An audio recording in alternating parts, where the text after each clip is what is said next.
Hello. Welcome to episode 5 of Avatar Sundays. Hello, how are you doing? I am doing fine.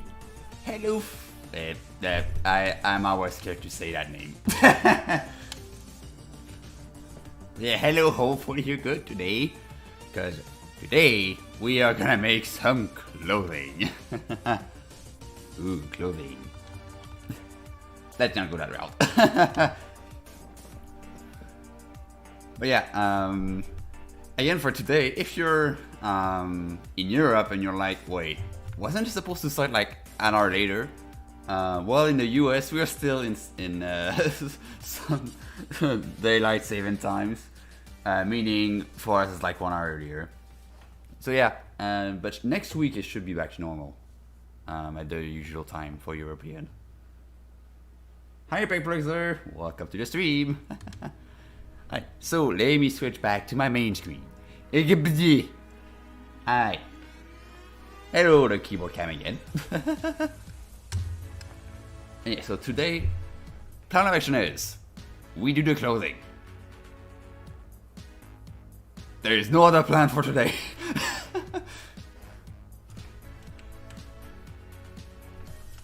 So I guess we can start right away planning the topology of our clothing. I'll just quickly switch this back sketch for the one with the clothing, because right now I don't want to see a bird without any pants or shirts. There we go. So, for the clothing on avatars, usually what you'd want to do to minimize any kind of clipping is to use pretty much the same like topology shape. So if you have a triangle there, for example, the triangle there, you should have one there as well. And it should match with the polygons underneath. Like right, what I did, because there was no gestures at the time, I just removed the body completely. That means like there wasn't really no chance of clipping. But here with the new gesture system, I do want to keep the body this time. Simply due to the fact that maybe with a gesture or an emote, you could remove the body. That would be nice. So yeah, let's see how this is going to pan out. Alright, so the shirt goes quite round around this neck. I guess what we can start with is I guess take the polygons we're gonna need, so it's gonna be around here.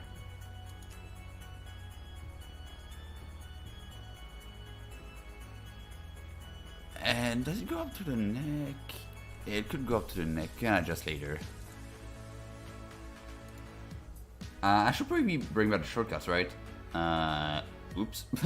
I should have brought back the shortcuts. Hold up a sec, I'm going back in my Explorer.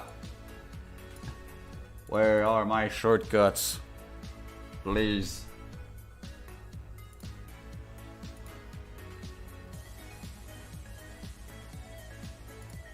It's in...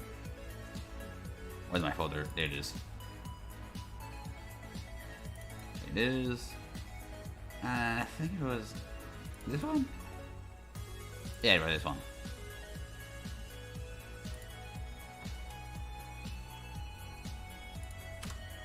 There it is. Shortcuts.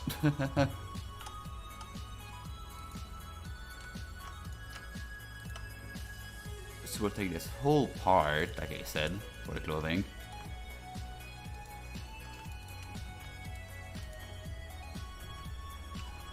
And I want to go up to here.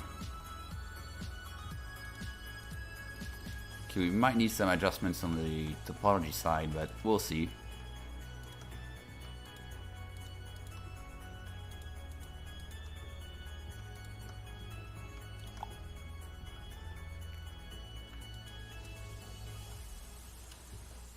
There we go, so that's gonna be the t-shirt part. that we're gonna use tomorrow. I know on other VR games the quest poly count is...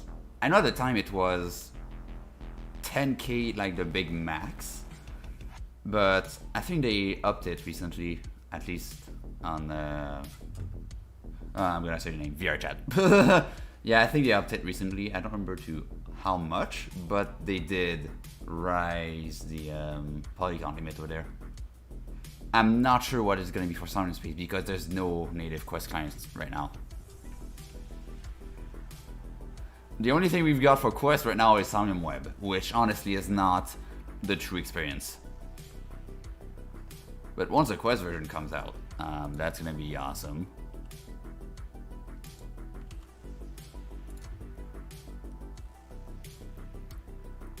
So it's, if I make it thicker, there you go. That's gonna be the t-shirt part.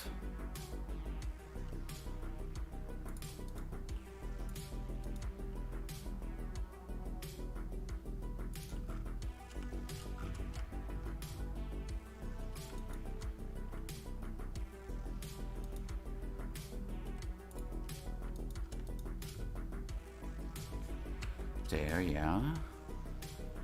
We'll just match it first, I guess.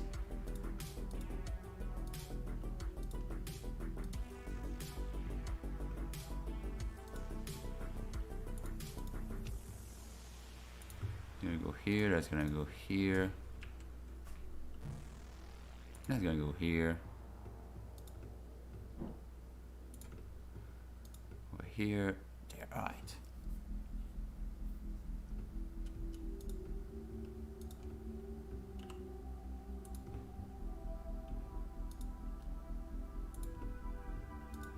Let's match it a bit better here.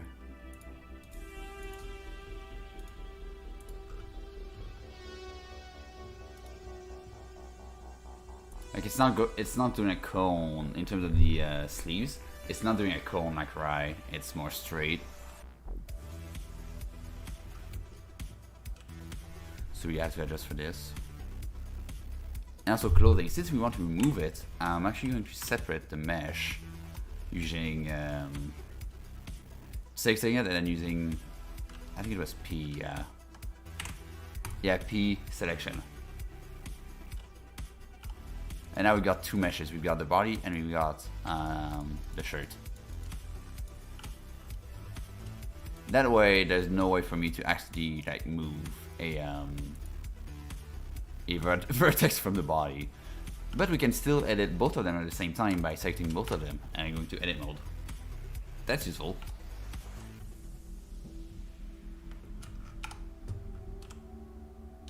But right now I just want to edit the shirt. So I'm just going to take the shirt.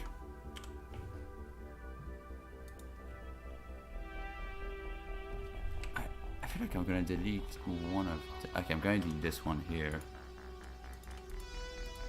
And do a triangle like so.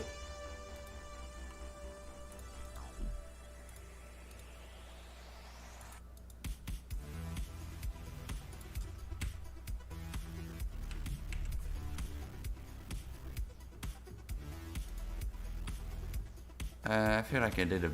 Okay, my triangle is quite bad.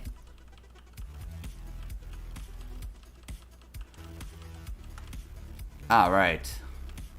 I selected the wrong verse. Well, that explains it. Button shortcuts!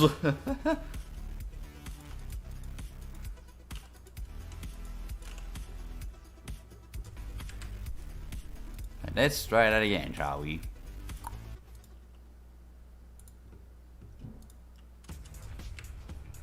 So where does it go? I think it goes to here. I can actually, now that it's separate, I can hide the body and see where the clothing line goes. To here, well, alright. I'm actually gonna subdivide this in two, so I can get more of a square shape here, like on the sketch.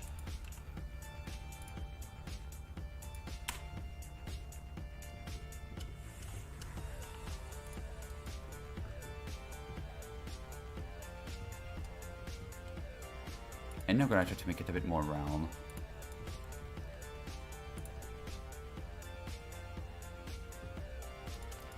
And there's another vertex we have to delete. So, whoop. Vertex face.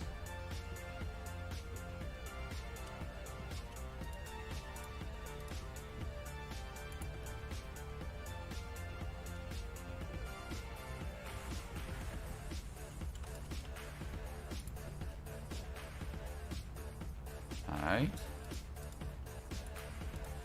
Let's see what you can do here.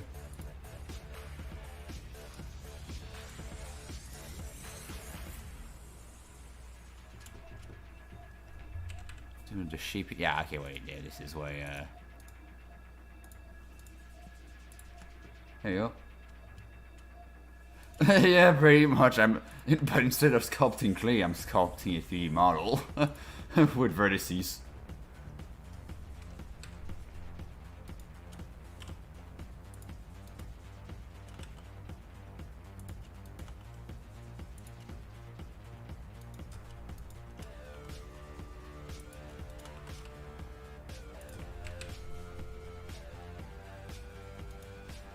Okay, let's make some space for the tail here, just by making like a bump in the shirt, I guess.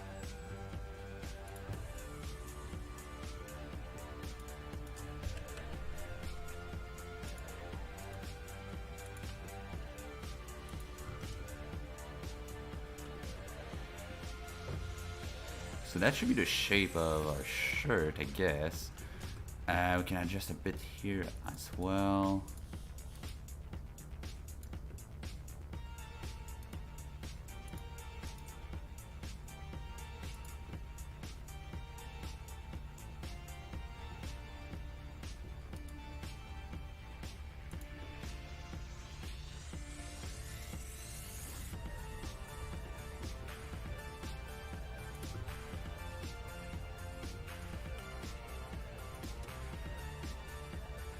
This, and I don't think this should still match with. It's a little different, but some parts that don't bend too much, it's not that bad. But we need to be sure that, especially like on the shoulder, it matches decent.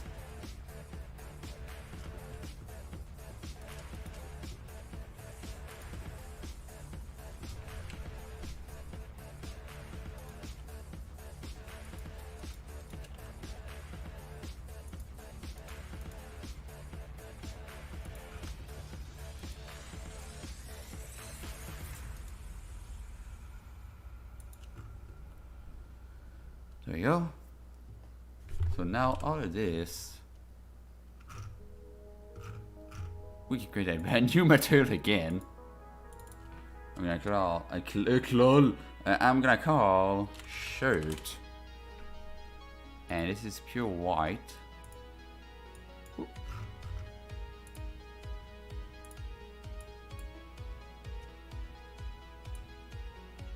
A bit of reference because it's a shirt. And a sign.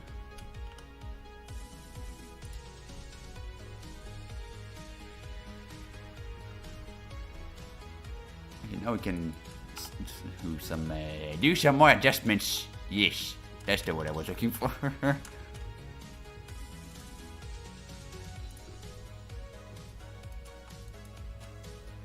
Yeah, I'm gonna merge this with this. Other way around.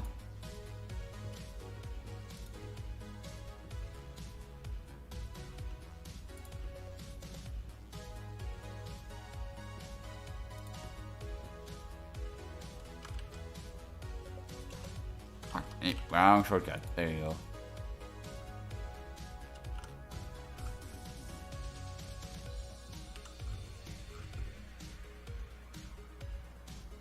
Yeah, that looks fine.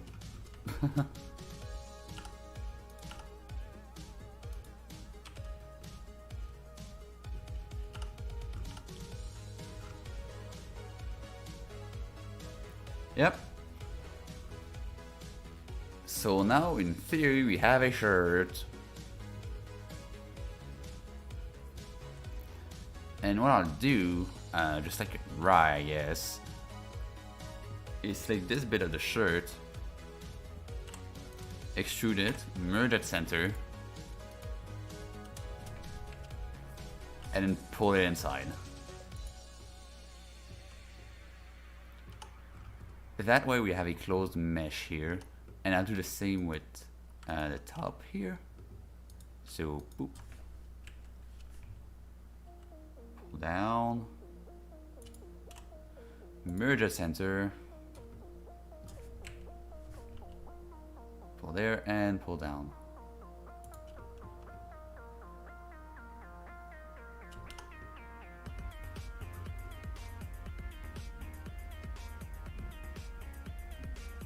Yeah, that way we have a closed shirt, and like the body inside is still gonna be hidden, and we won't see like we won't see the inside being transparent. Because another way we could have done it is actually not do that, but actually duplicate the whole shirt and flip the normals. But then that would require more rendering power and way many more triangles. So let's not do that.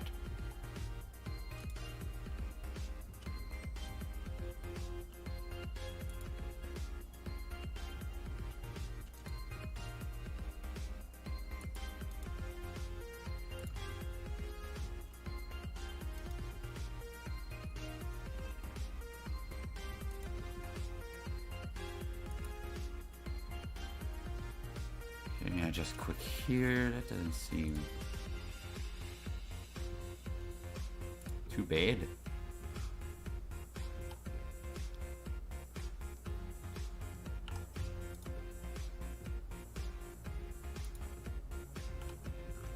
There we go.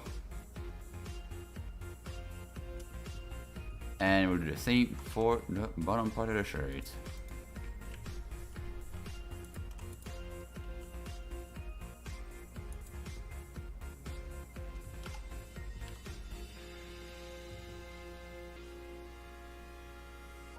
Yeah, perfect.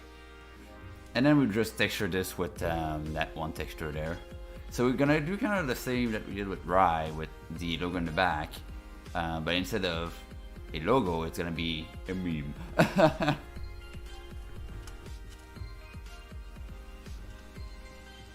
Alright, so let's quickly save this. And let me take a sip of my iced tea. It wouldn't be an avatar stream without sweet, sweet iced tea.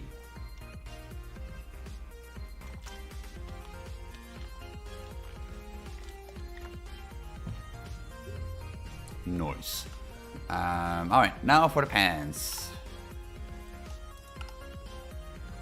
Usually this is the hard part.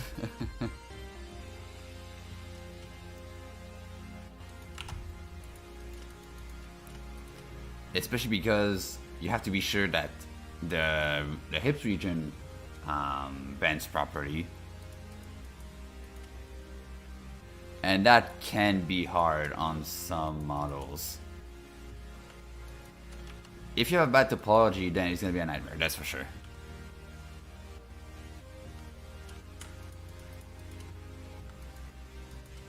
But here I don't think it's too bad, so it shouldn't be too much of a problem.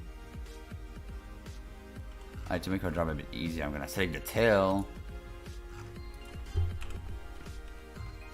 and the arm, and just sayonara. I don't want to select 3D here.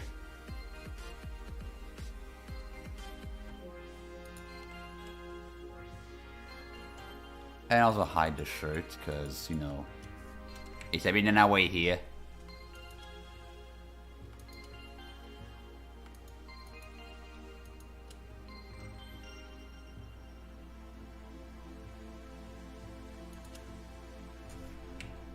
Alright. Okay, so those are the vertices we're gonna need.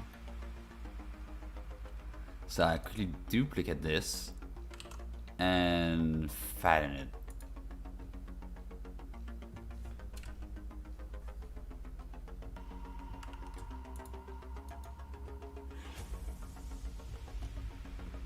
You might have got an issue here. It's just clipping and move these a little apart.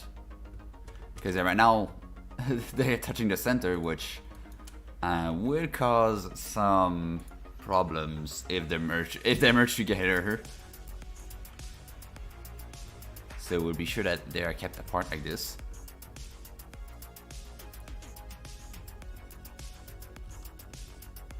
And now we can adjust the pants to fit.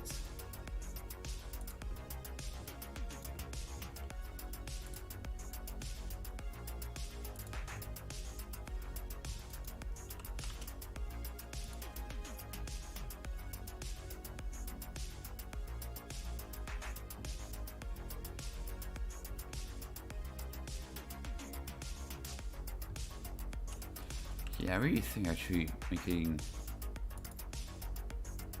triangles like this would be better.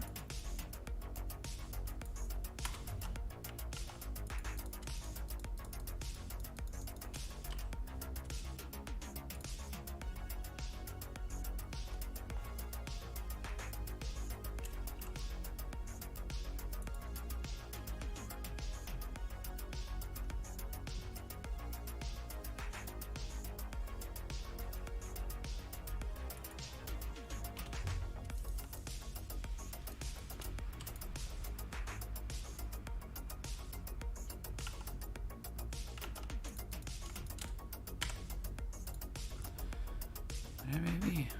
Yeah, that seems better. I might adjust inside as well.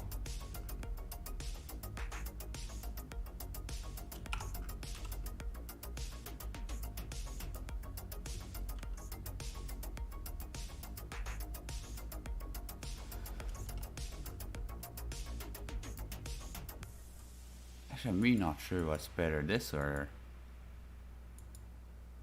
the other way around.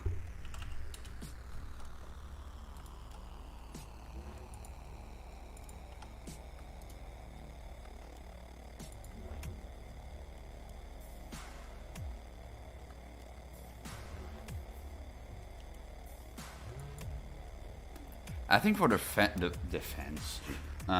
pants, that's gonna be fine. Right, and let's quickly do a material as well.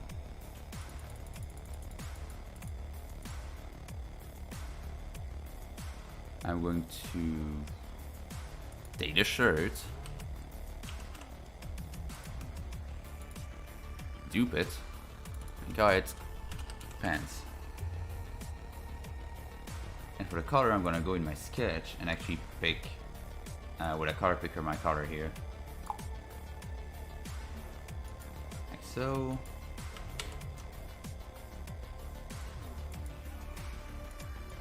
And paste it here. And then here too. I said here too. There we go.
Short pants. Literal shorts.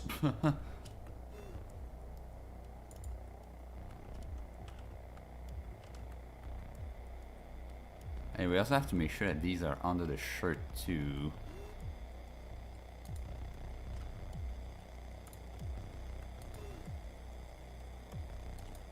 Oh, we made the shirt above pants.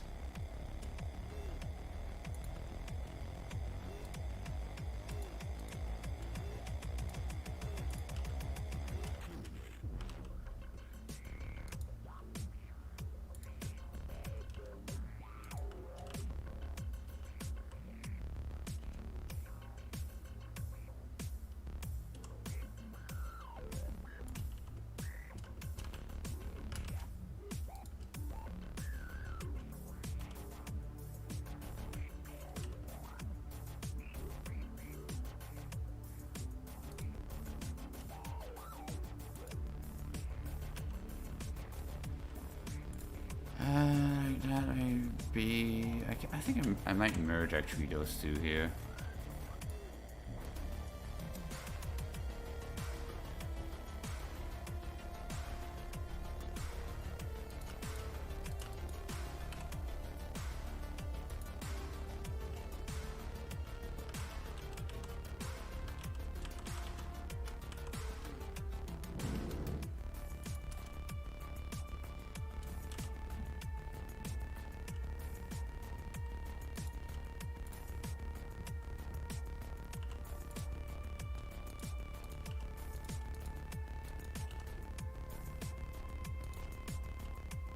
That should do.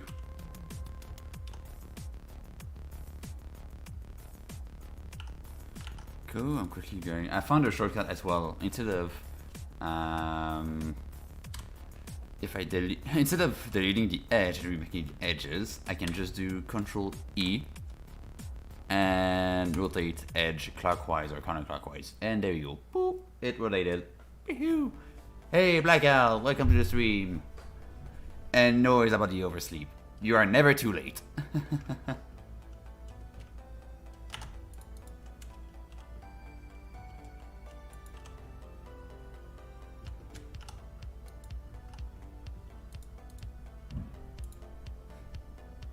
I am not one of those guys that do first here, first serve. No, I welcome everyone, even though they're late.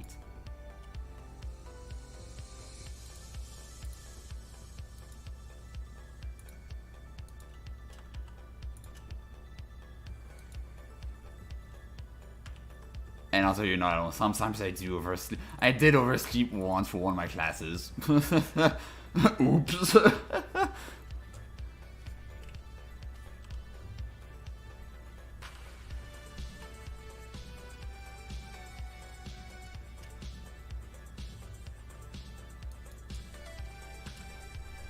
Actually, this one I'm not gonna raise too high. Let me go here. Yeah, that's good.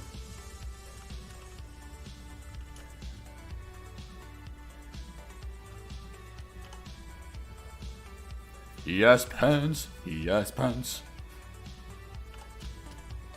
Okay, weird pants, bud.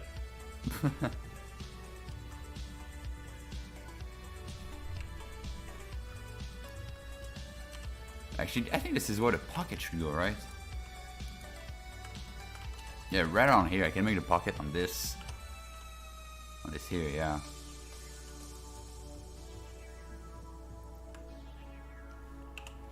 So how would I go around to do the pocket?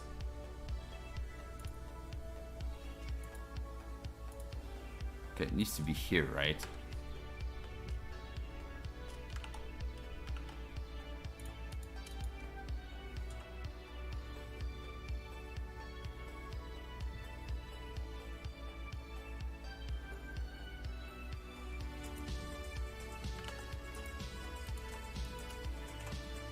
At last.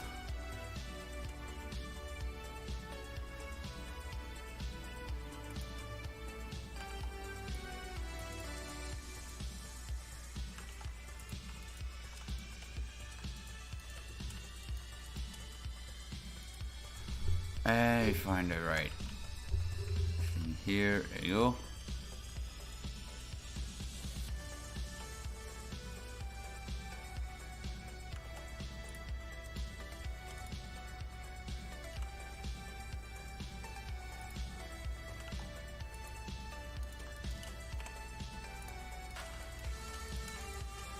There you go. Ooh, yogurt, nice. Though yeah, too bad for the donuts.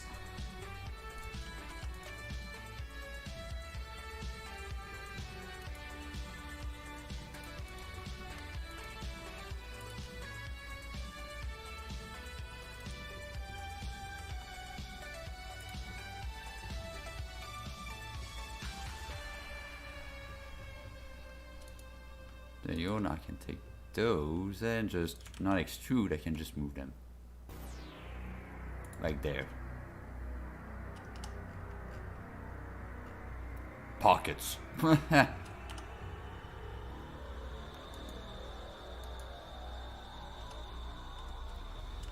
Now we just have to find a way to cut it properly. Like, we could have done a texture, but that would have been boring. This avatar is way simpler than Rai, in my opinion.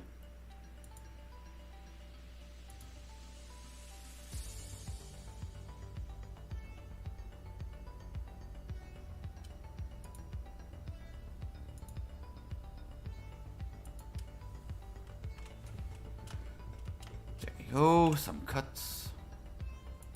Cut, cut, cut. Chop, chop.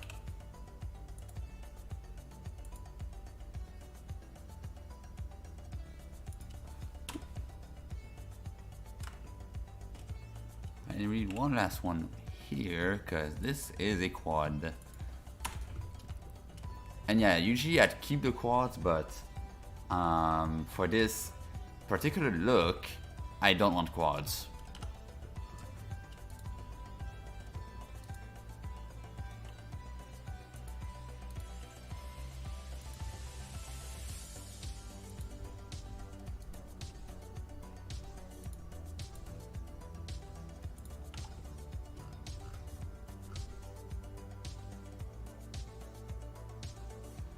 There you go, he's got pockets now.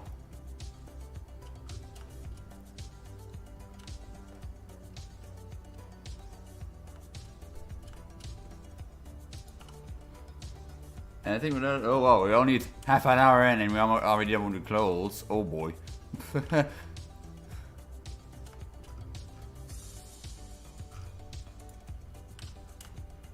So technically, am I missing something?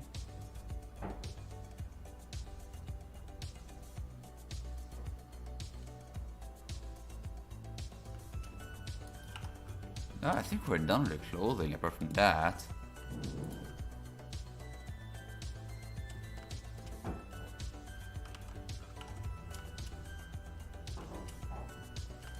Yeah, we're done with the clothing. So we do have one extra model to do, but we could do that one later, and that's the Somni drink he's gonna hold. For now, I think we are good to go with textures and actually optimizing our material list. So yeah, change of plan. We don't have anything more to do in terms of modding right now, so let's do the materials and the textures. So this is where it kind of gets important. Like, obviously you have the model. You have to optimize the topology and stuff like that. But you also have to optimize the materials, because how a game works is that, I mean, I don't know the exact like working behind it, but I know the basis of it. When it renders materials, each material, so for example I have main feathers and let's say clothing, each of those materials are going to be rendered in what are called draw calls. And for every material you have, one draw call is called. At least one. So if you had one model with like multiple materials versus the exact same model that looks the exact same but with only one material, it will be more performant because it will be one draw call instead of multiple. Like, yeah, it's not like the mega performance boost, but when you consider what summon space is, it's quite important. Especially because you have like lots and lots of avatars in the future. Like, we just have like 10 or 15 at max right now, or even 20 sometimes. Alright, maybe 30, but I've never seen more than that in the VR client. But in the future, if you want to have like 100 avatars, or even 1,000, you have to optimize it. So for the materials, first off, I'm going to open, like, should I use designer or should I use photo? I do like designer.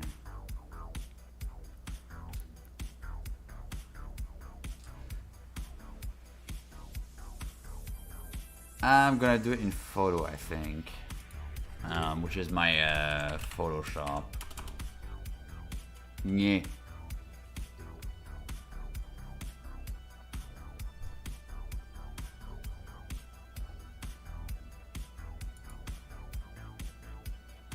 So I'm gonna create a new, and also, so yeah, did I go down to that? Yeah. For this, I don't think I'm gonna need it, cause like everything is separate to like simple materials without textures. Like there's no textures at all right now, so I don't think we can really texture Atlas that. But like I did with Rye, I'm gonna do the exact same technique in terms of the colors and the textures, is using separate like pixels. And to say, alright, this should be discolored in this material, this should be discolored in this material, because it's quite simple. But for the texture on the front, I'm actually going to use the rest of the texture. So yeah, it's not going to be, I think 2048, like it might be overkill, but we'll see. We can always reduce the resolution later. Alright, let me go on my sketch. And I guess I can copy the whole thing. The whole keep calm and watch movies. I can copy the whole thing.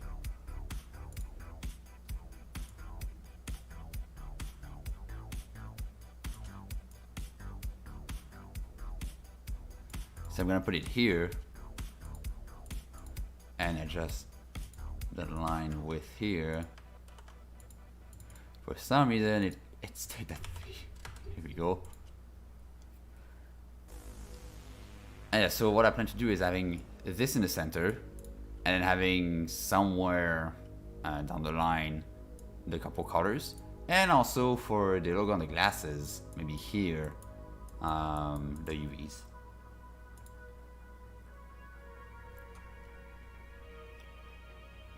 But now we just have the image. Like we don't have UVs, we don't have anything. We don't have anything to map the model on that texture. So what we're gonna do, we're gonna do a UV unwrap.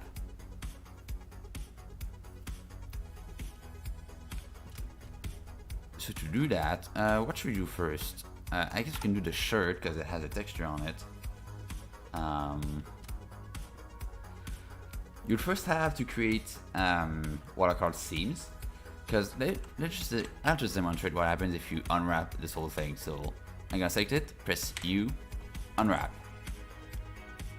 And nothing seems to have happened, but that's because we're not in the right world space. So at the top you can find UV editing, and there you will see your UV map, so how it looks on this corner here.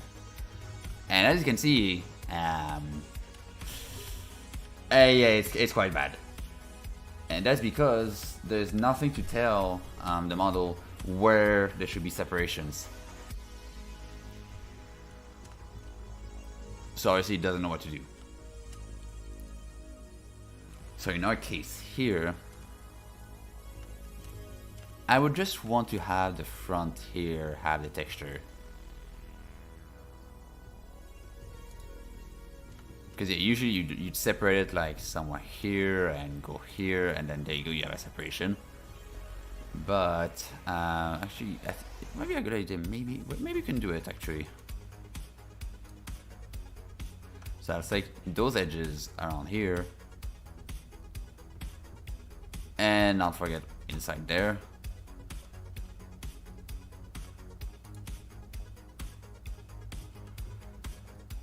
Yeah, fucking oh boy. So now we've got whole around. So now we can do a seam here, and we have the front and the back separate. So for a seam, I'm gonna press Ctrl E, mark seam. And also disclaimer, as I said in all previous episodes, I am currently using 2.7x shortcuts. Because from 2.8 and on, they've updated the shortcuts to be more user-friendly. But for me, I was using 2.76 before 2.77, 2.78, 2.79, and I really got used to those shortcuts, and I just couldn't get used to the new 2.8 shortcuts. So yeah, if my shortcuts are a bit different, well, that's why. Alright, so with this, I marked the seam, and you should see an outline created. If you deselect it, you should see an outline of where you select it. So, and why was this selected? No. Clear seam. In case you make a mistake, you can clear seam. And that's good. Now, if you unwrap, we're going to go from this to this, which is already way better. And we can recognize a bit what everything is. Like you can see that this is the center of the shirt. You can see that's the sleeve. And that might be the front or the back. I think that's the back here, yeah. But you've got multiple ways to unwrap actually. If I press U to unwrap, you can unwrap classic. You have smart UVs, light map, photo active quads. What would I do? Error, great. But in my case, I might try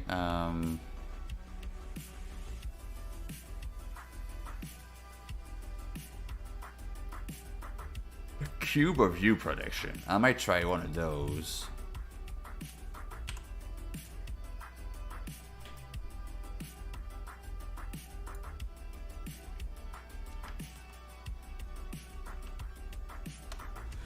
Okay, I really wonder what's gonna be the best because I need to align this with yeah, projection from view. Yeah, that's what I'd use. The thing is, since this is just one material, the logo will also appear in the back and backwards as well.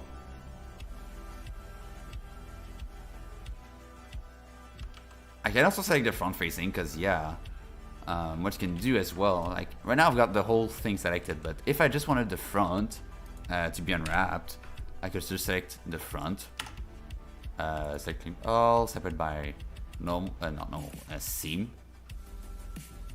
and go to front view and then unwrap product from view, and it would only unwrap this part. In my case, I don't want the inside as well, so I'm gonna unselect the inside. Pins here, so I can just have the outside, and then product from view.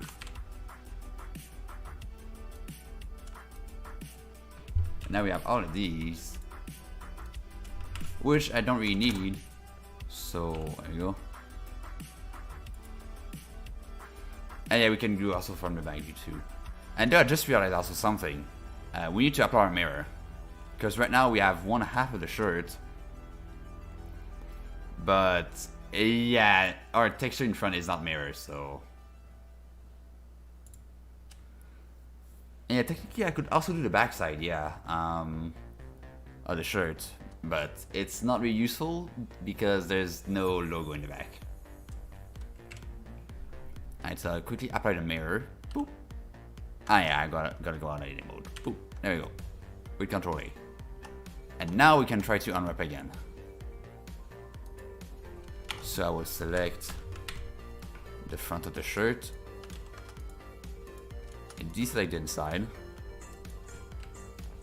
and unwrap. There we go. Now we got the front of the shirt here. And here we have our extra bit. I mean, I could unwrap it, and I would really do so.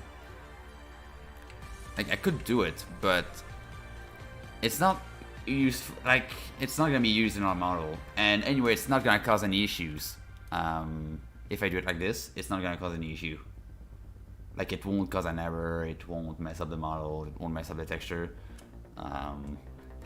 Like, all that means, like, if I just scale everything down to one dot, is that the whole part would be that one color and that one roughness and that one everything. Which in our case, everything on the shirt is gonna be that. And I don't have like a normal texture either, because I'm not going for a realistic look. But if you want to, you can also unwrap the back.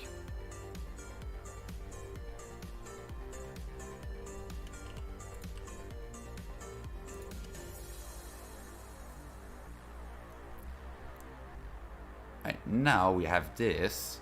What I'll do... Yeah, since you don't have anything on the sleeves either... And I realize we do have also the little pattern on the arm to do. So for that, I'll do another seam here.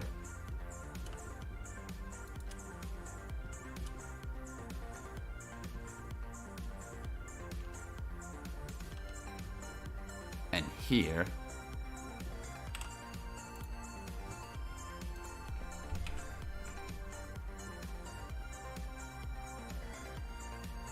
And unwrap this bit again.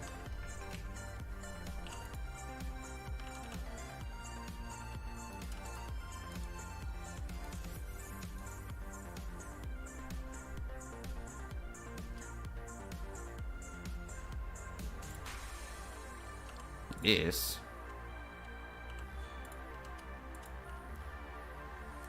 like gonna have our logo here.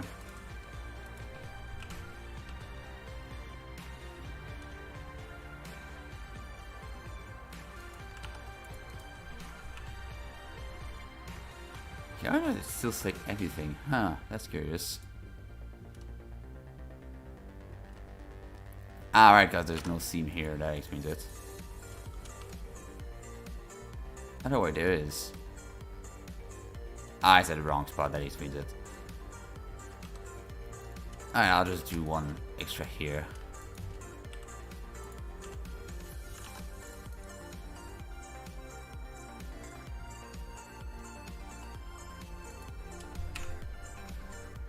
This doesn't have any textures, so I'm gonna free up some space.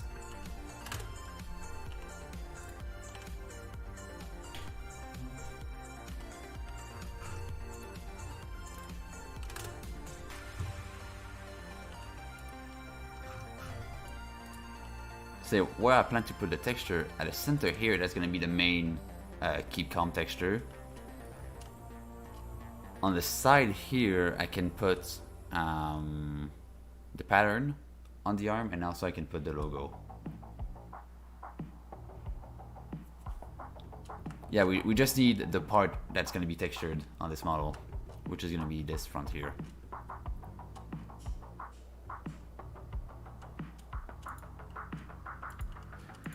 And usually you want it to take as much, like, you want your entire UV map to take as much space as possible to maximize the resolution.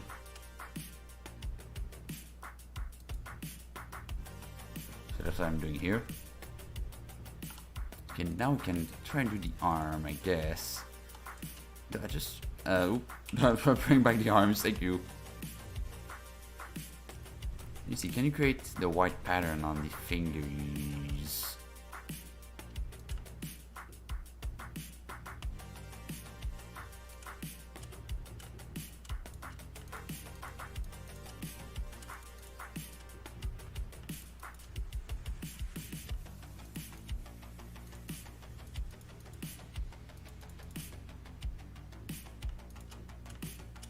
Yes, we can. We can just take these, and instead of doing a texture, we can actually do it as an actual mesh.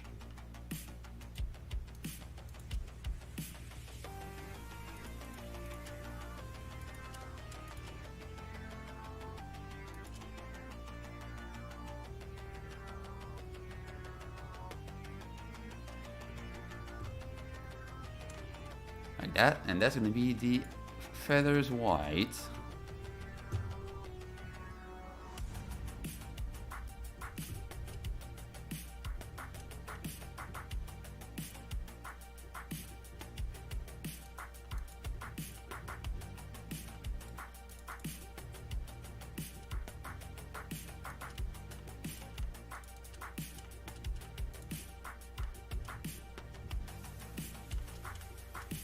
And just realize we have a quad here. Whoop, whoop, whoop, whoop, whoop.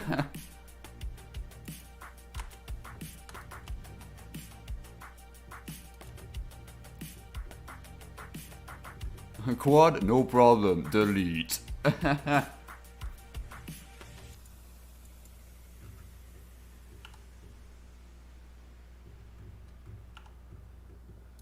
Actually, I might spin this around. With rotate edge clockwise. There we go.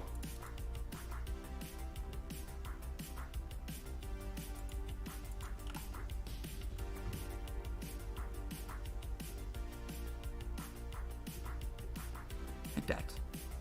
Alright. So, yeah. Next, we'll have the arm here. So, where is the pattern on the arm? It's right after the elbow.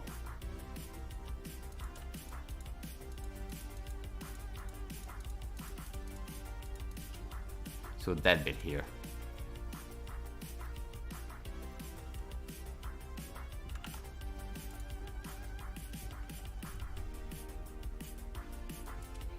There you go. No, whoopsie daisy. Mark seam. There you go. And wrap. Yo, now you can say both of them, and you can adjust this bit here.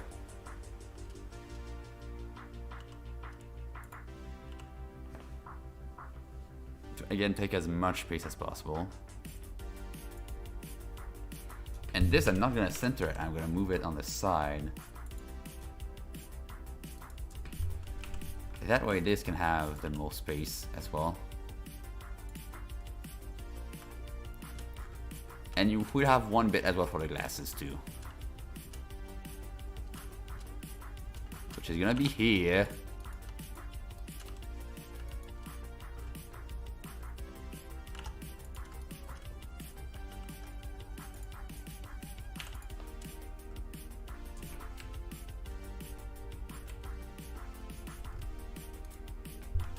And I'm gonna flip this around. Yeah, no, I don't need to flip that. I need to flip that around this way. And put this here. Alright.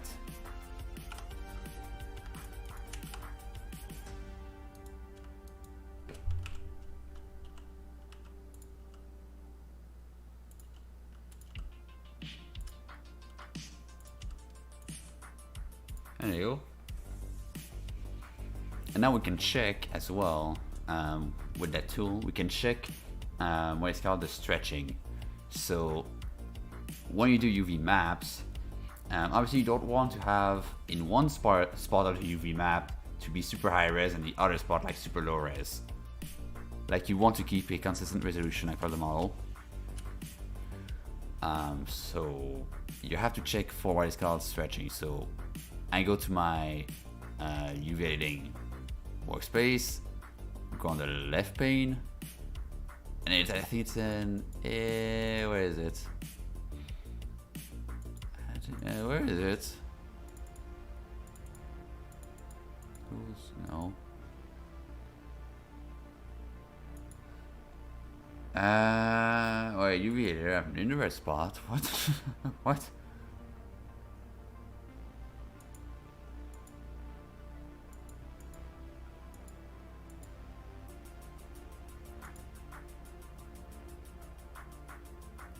Ah, never mind. It changed since I actually like how they say, it's not really gonna be a daily meetup today. It's gonna be an event. So it's not gonna be a meetup. It's gonna be an event.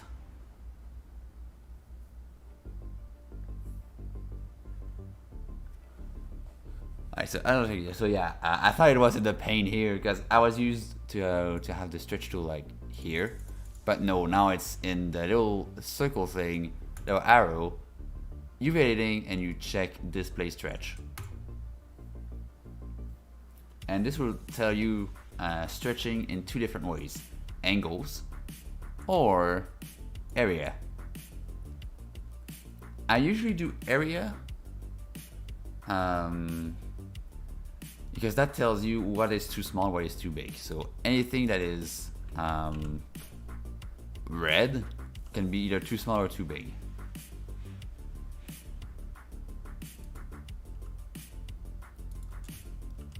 and anything that's blue would be perfect. So if I were to put this here,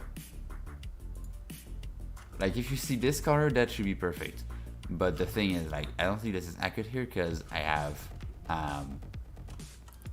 this monstrosity of a compression here, so it's not really valid here. But if you had a model without this, it would be valid. If I selected just this, yeah, the rest is not unwrapped, but let's say I unwrapped everything, you could see some scratching happening over there. But in my case, I'm not really worried about that. Like in some models, you have to worry about it. If the whole model is textured, then you have to worry about it. Like, way more. Here, like since this and this are pretty much like the only textured parts, and this is behind the ear, it shouldn't really matter.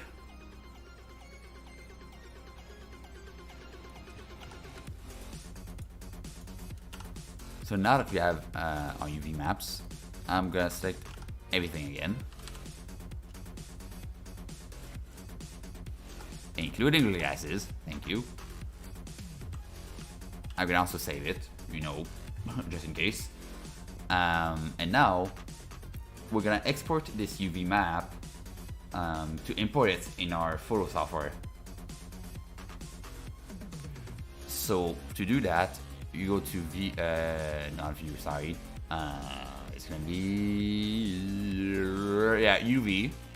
And all the way at the bottom, export UV layout. Let me see if I have a leak going through my way. There we go. should not be leaked. It shall never be leaked.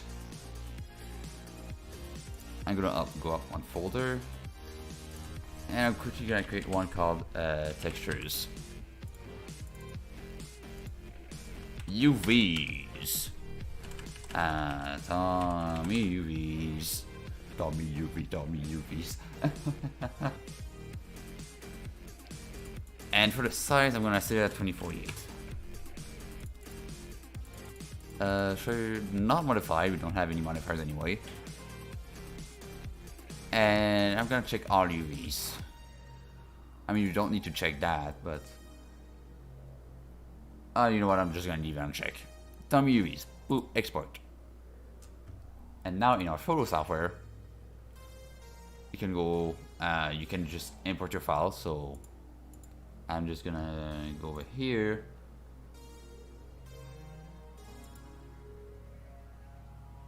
Find the folder.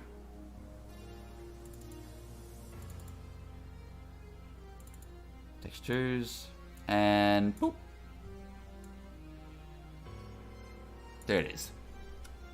So we're 1 hour in. We've got 2 more hours to go.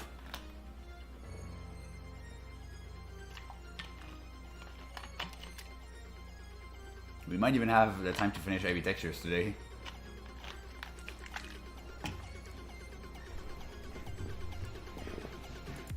And if you're enjoying the stream, you can always get. I always say it, I know, but yeah, you know, you can always give us a little follow on Twitch and on Twitter, and also subscribe on YouTube. Because we do make streams pretty much every day of the week. Not every day of the week. What am I saying? We do make streams a couple times per week, consistently. Like on Wednesdays we have concerts. On Friday we have a building stream. On Saturdays we have disco. And on Sundays we have my stream. And for this stream, if you have any questions about making avatars or you know, how to make stuff in Blender, or like tips, tricks, Unity, like whatever in terms of the creation process,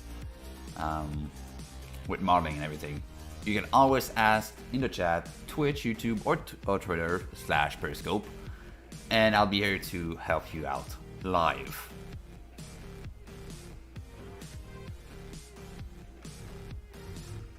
So yeah, now our keep calm and watch movies is aligned. It might be too big though. I might make it smaller. To fit it like here.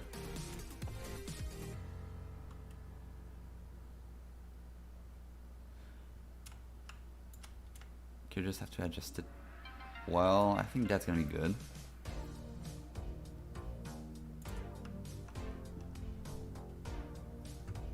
Now for the pattern on the pattern on the arm, I'm gonna copy the curve that I already did. Paste it here.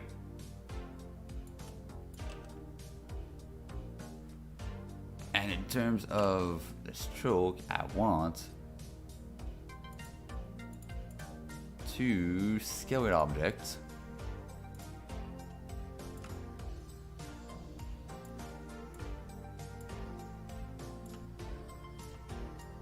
And place it here.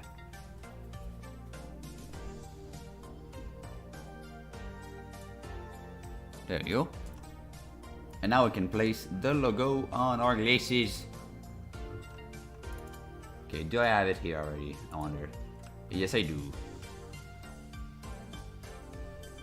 Alright, so how does it look actually in terms of topology wise? So I think that's the top of the ear, top of the glass.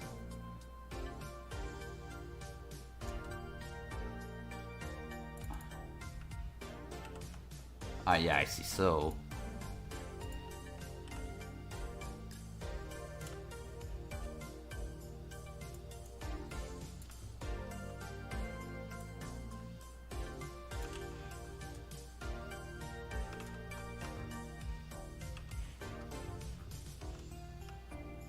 well, that's small. I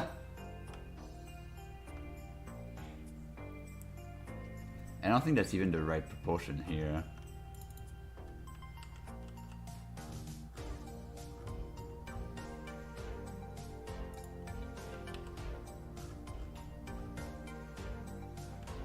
There you go. That should be the right proportion.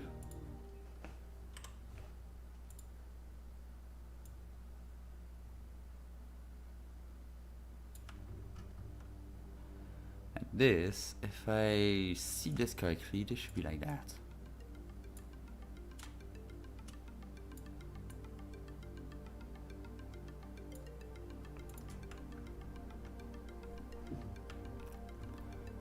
So technically the main part of our texture is done.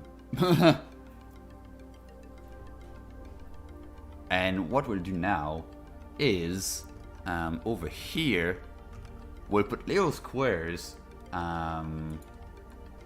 representing our colors for the model. And thank you. I'm glad my knowledge helps you out and everyone on the stream.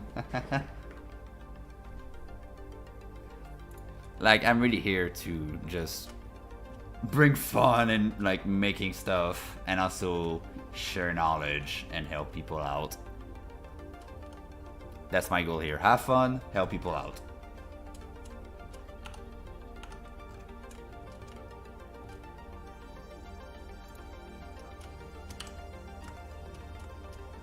So let's see for our colors. I might first adjust the roughness a little bit.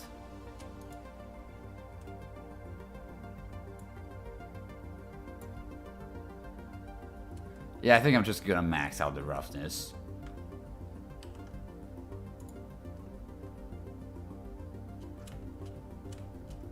Like, max out the roughness, except on the white.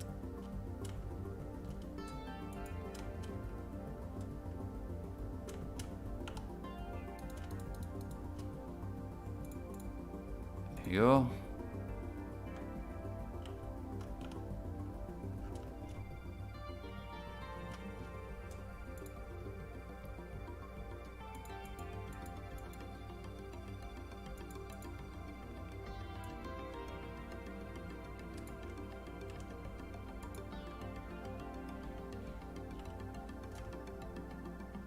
Ah, yeah, right, we also need a texture for this part of the beak here, I just remembered.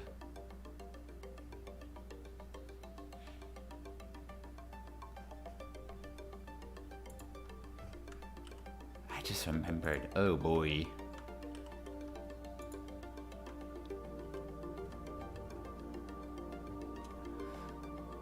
How is that gonna work?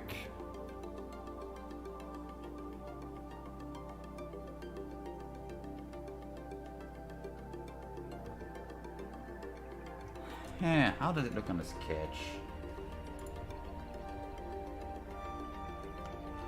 Okay, we can limit it to the red part here.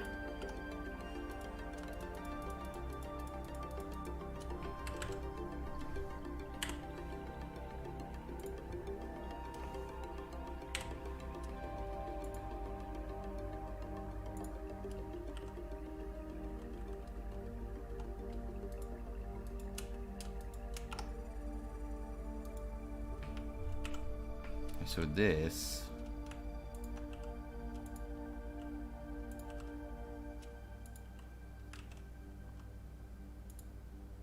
I will put here.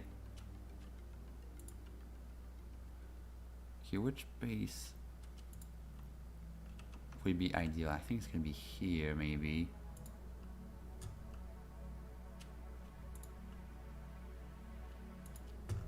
Yeah, okay, yeah, that seems ideal. Man, I almost forgot we had a big texture. Right, so never mind. The colors are gonna go here. So now we can re-export our UV again. Export UV layout. Textures, time UVs, export. And now in our photo software, all we have to do is take our UV out, goodbye, and import the new one.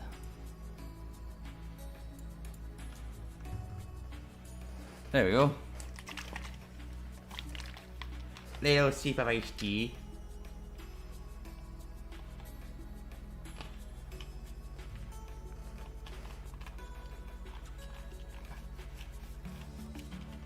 There we go.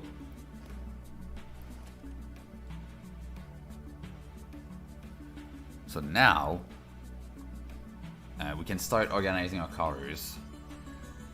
So how many materials do we have? We have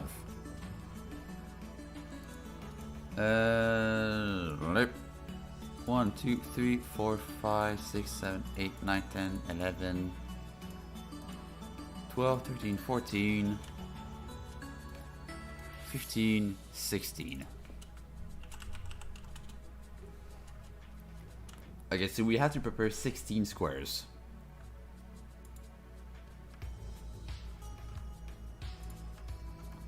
So I'm gonna do a 4x4 grid, I guess.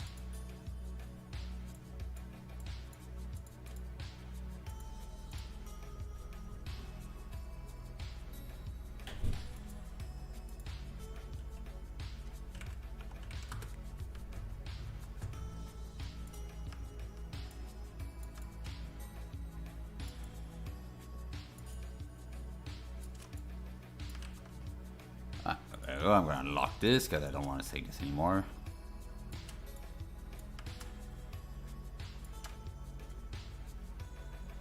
So what are our materials?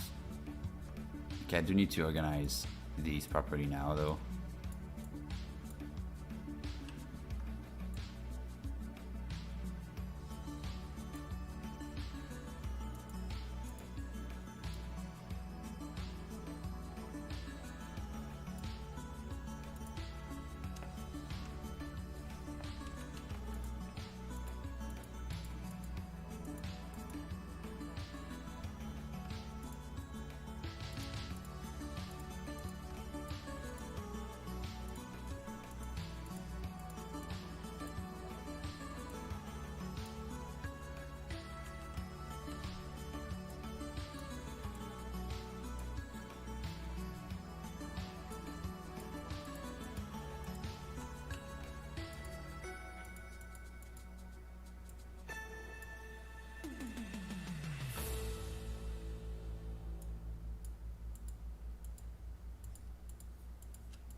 Right.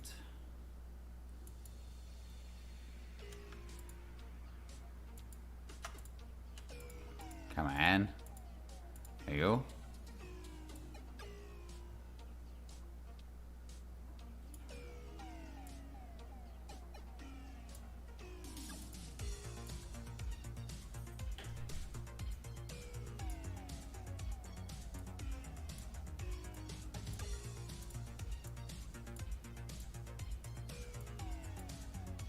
now this should be in order. 1, 2, 3, 4, 5, 6, 7, 8, 9, 10, 11, 13, 14, 15, 16. Alright.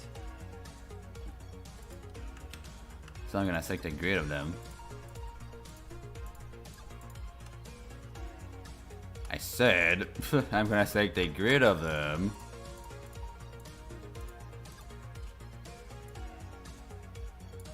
Like that, just so we can easily map them. Don't worry, I'm not gonna chug my iced tea down. I'm gonna definitely chug my iced tea down.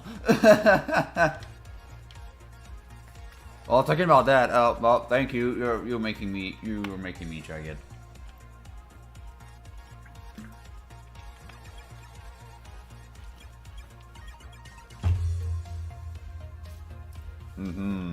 Iced tea.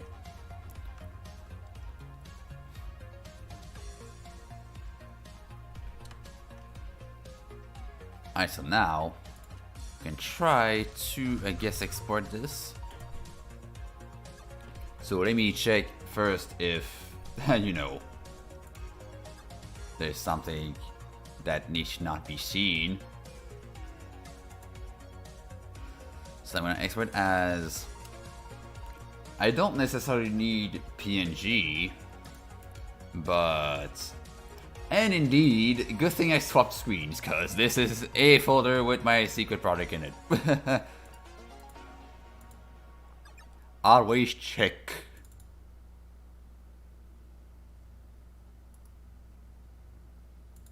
So avatars, source files, season 2. And let's get to the textures.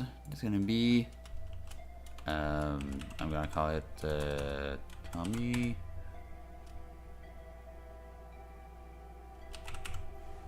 call for color. So now we have this saved. And now if you go here, we can import our texture. So file, import, and no, sorry, not import. I'm dumb. Open textures, Tommy call. Boop. So this is our texture.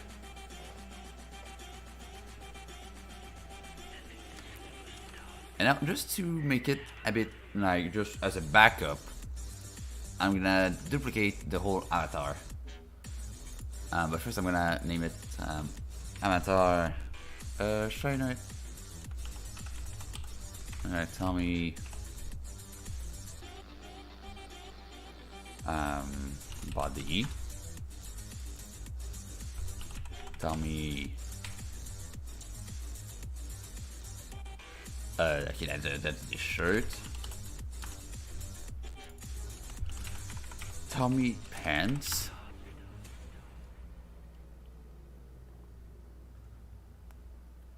Where are the glasses? Tell me glasses. Like so.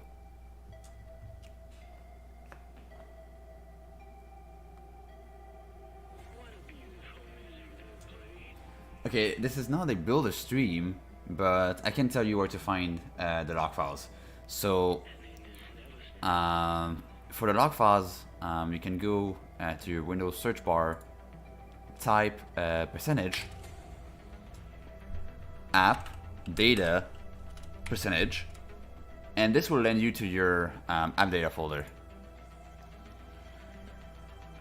So let me just do something quick.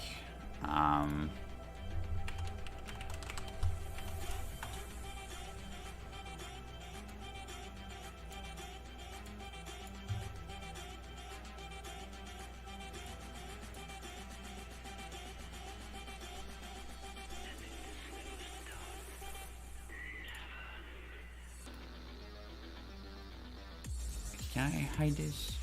No. Well. So you're gonna land somewhere like here once you do it. And you go back one folder. Then you go to local. And then you find... Oh no, sorry, not local. Local low. Then you find Simon Space LTD. Simon Space VR. There it is. So you send that over.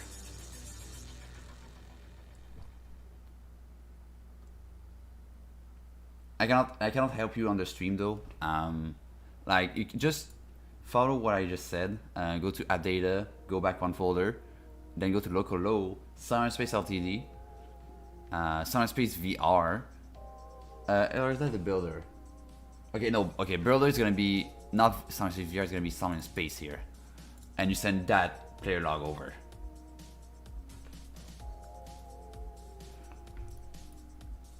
But yeah, right now I'm making an avatar, so no time for for helping with builder stuff.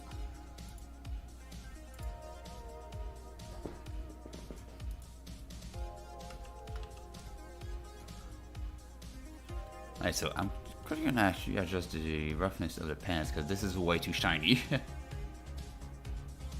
Roughness D. There you go.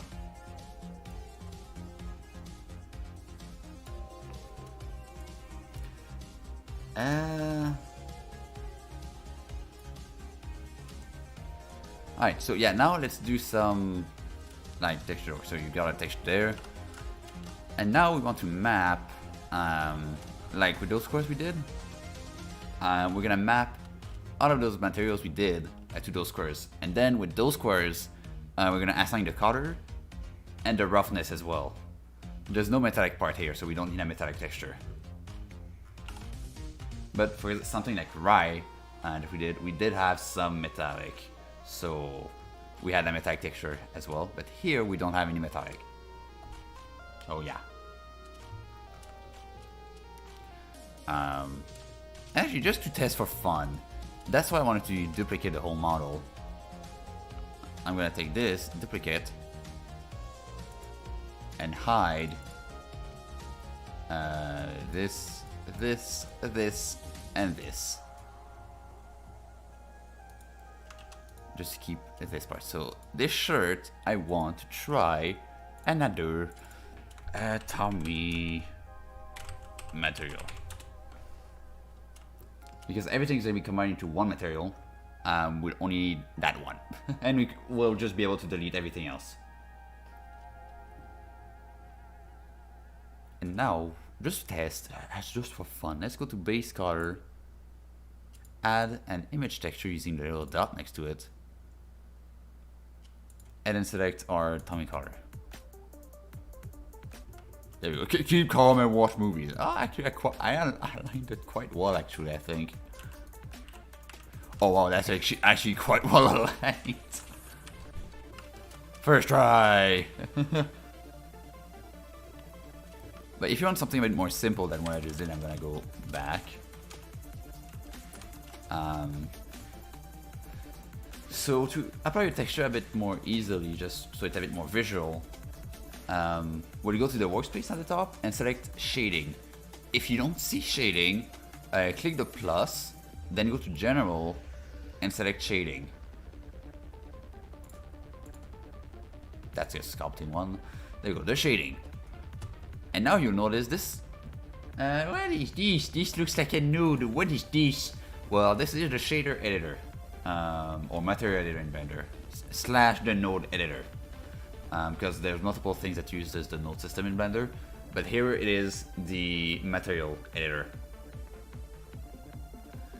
And from here, this is what we're gonna use for amplify. Do we need amplify here? We might use amplify for like an effect on the glasses, maybe. Oh, and also for the ears as well, just so they flop a bit in the wind. Not just that dynamic ones, really like a shader based vertex display. And vertex displacement.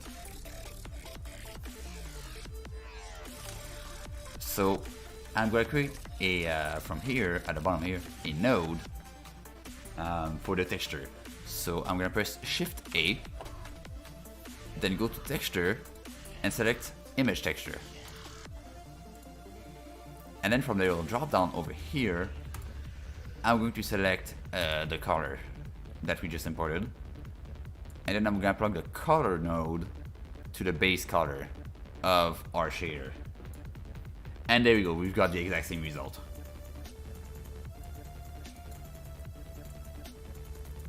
I'm going to take this as well, duplicate it, unassign using the X for now, and plug this color to the roughness. Actually, never mind, not just yet. I'm actually going to add a new node, converter math, and then plug the color of that in the second value. Set that math node to subtract,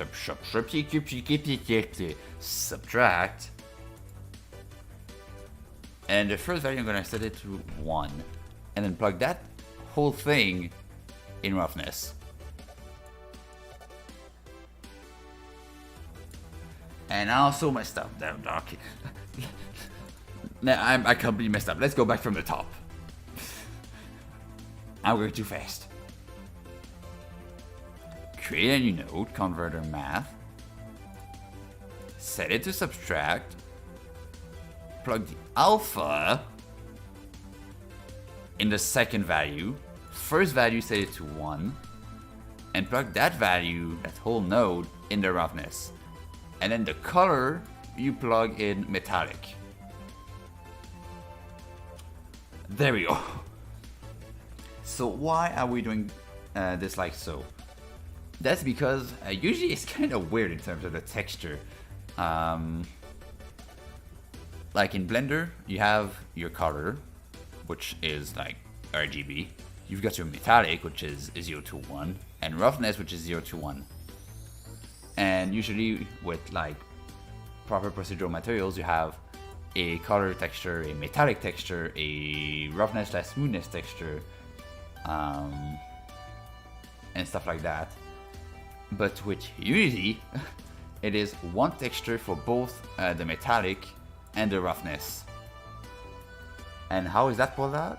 How is that pulled off? The metallic is stored in the RGB value, so black and white. And the roughness is stored in the transparency of that texture. And also, so why not just plug the alpha in the roughness? Why do the subtract thing? That's because in Unity it is not roughness, it is smoothness. So in Blender we have to invert that smoothness into a roughness. So invert 0 to 1 to 1 to 0. So that's why we're doing it like so. So that way you'd have a correct preview of your texture.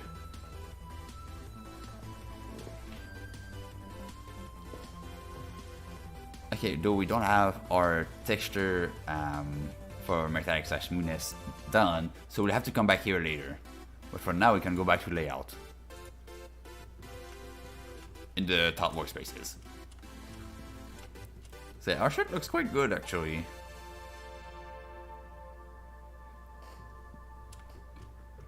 Good old keep calm and watch movie shirts. I want one.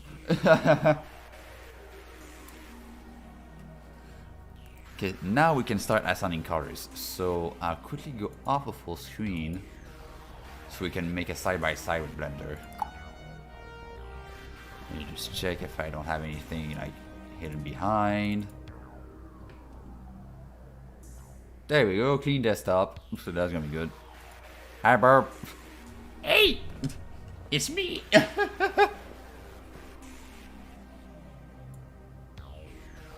And what is this? No. Space calibrator, no. Alright, so side by side. I am on a 4K screen, so this is not too bad. But if you are like on a 1080p screen, so a regular size monitor, you might encounter issues. So you might need to have both of them full screen and then just swap them. But here, because I've got 4K, I can do that. Okay, so now those squares, we're gonna assign the colors first, in order. So we're gonna do the body, glasses, shirt, and pants. And in that order, so it's gonna be easier. So I'm gonna copy that hex code and set it to this hex code here. Then the white, obviously that's gonna be white, so white. I take this hex code and paste it here.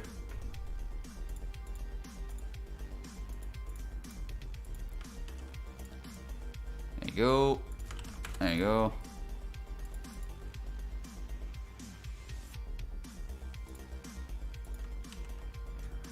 Card number 5. This.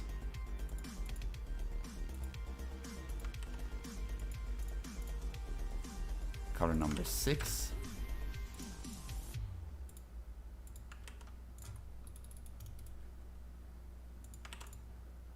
There you go. Boring process, but there you go.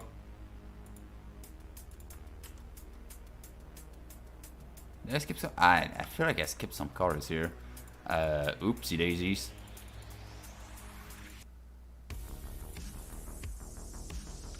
Okay, what did I change here?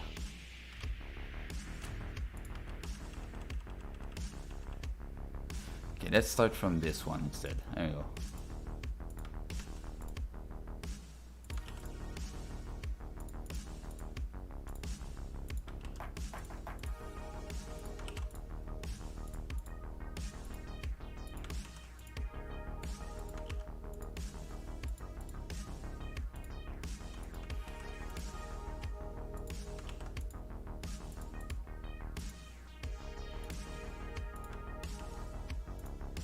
Go. There you go.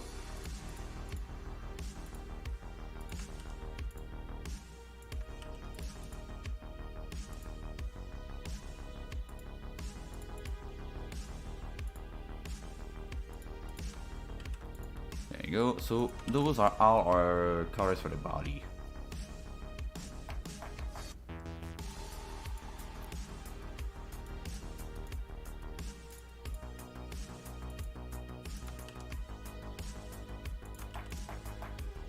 Go. There you go. Do. And actually, I know I said one material. Like you'd want to try and keep it at one material at max. But in my case here, we might need a separate material for the lenses here, because this is going to be transparent. Like semi-transparent. Like the rest is gonna be fully opaque, so we can do everything in one material. But for the glasses here, we're gonna need a second material to be half transparent, and we can maybe do some kind of refraction stuff, like maybe screen space effect. That could be useful. With amplify shader, it's gonna be cool.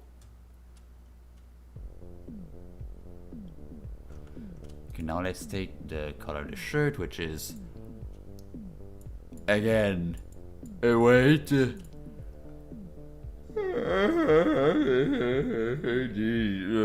tired. I'm 5.5 hours of sleep. Let's go. Okay, well, 6.5, but still. There you go. So, are your color palette? Yes, color palette.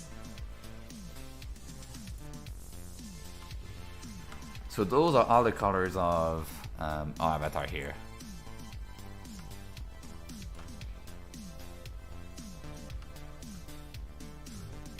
And now what we can do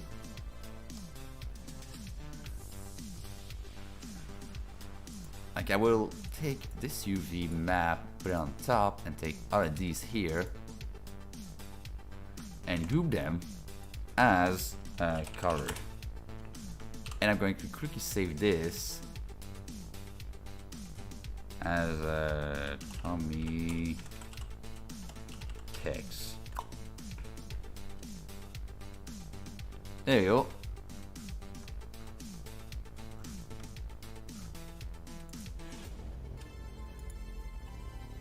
So that's gonna be our color texture.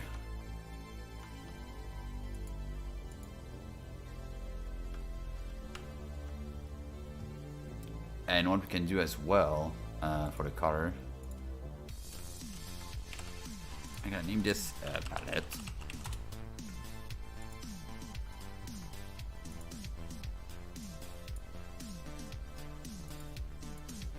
go, and I forgot one ink. There you go. All colors go in there. Alright, so the shirt is white, so that's fine. The glasses are white, so that's fine. This here is not gonna be white, it's gonna be the main feather color, so this.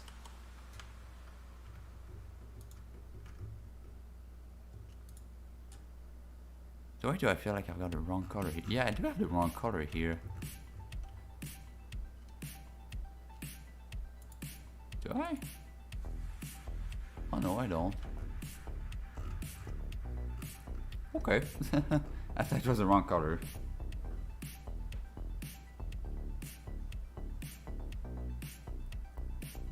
Yes!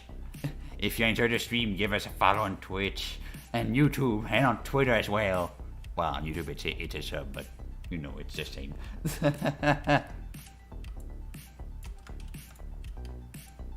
And if you have questions on this stream about making avatars, doing Blender stuff, Unity stuff, dyeing bones, shaders, you can always ask me in the chat, and I will be able to help live.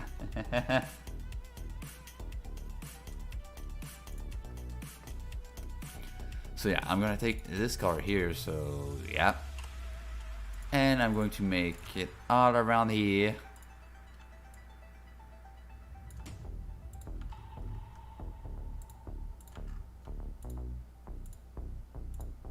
Like so.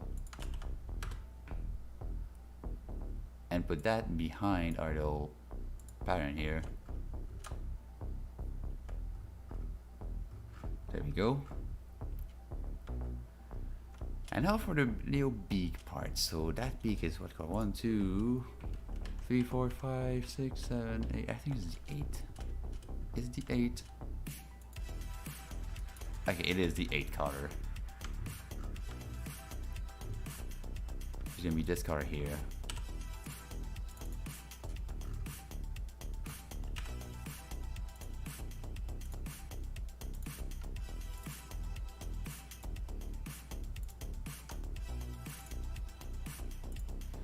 There we go. That curve I put here. 1, 2, 3, 4, 5, 6, 7, 8.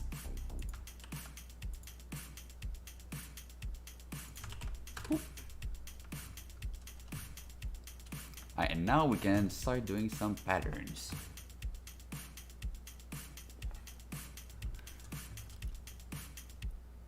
Okay, for any builder help, you can ask on Friday during the builder stream, or you can go to the Science Space Discord and ask over there. I am not really the builder expert here either. Like I did do some builder stuff, but not much.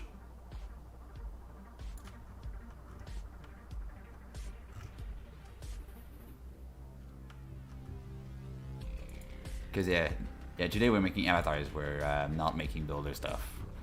But yeah.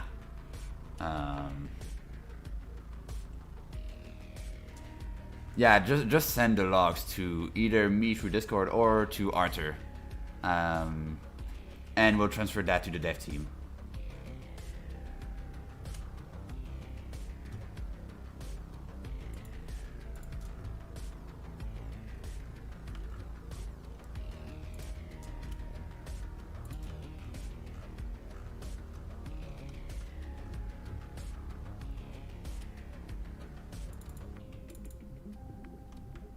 I'm gonna copy this whole thing over here.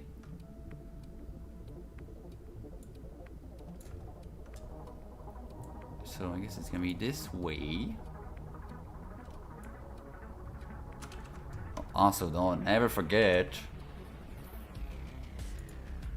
to set all those curves to scale with object.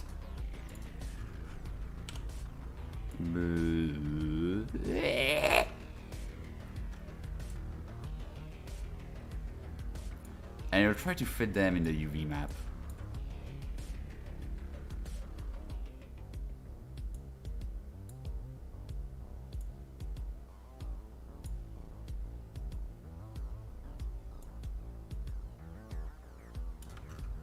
Like these.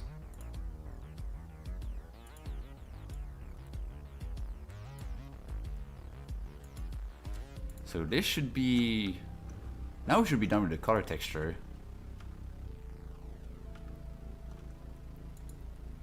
So we can export that again.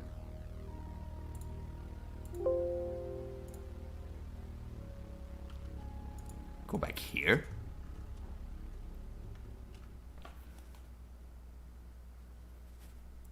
And now we will refresh the texture, so we can go back to the UV editing quick, select our atomic color, and then press Alt R to refresh the texture.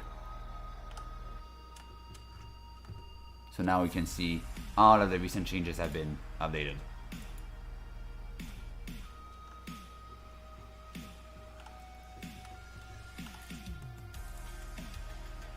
Yeah, so yeah.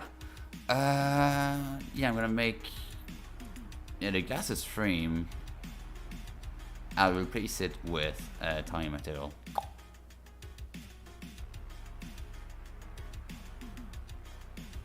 Okay, behind the ear, there you go. The little logo behind the ear. Like, I don't want it to be that obvious, like with the other avatar. Ah, that's when the rest of the remap went.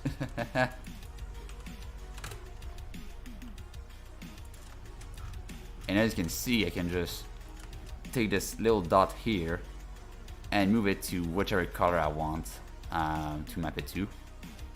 So in this case, the glasses is gonna be this one here, I think. Oh, that's the shirt.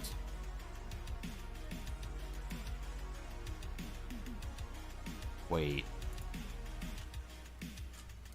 Did I have ID count? 1, 2, 3, 4, 5, 6, 7, 8, 9, 10, 11.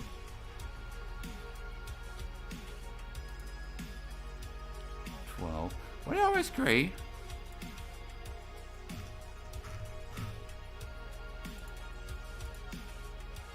They were.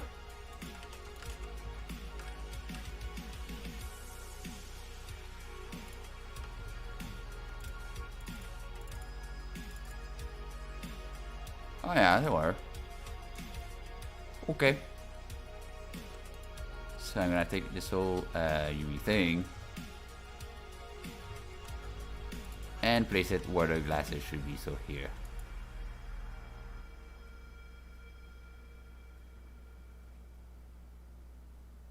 Ooh, nice.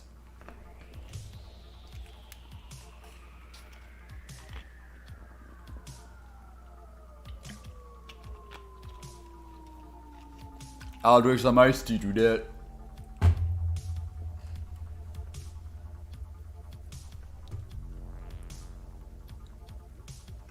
Where's my mouse? There we go.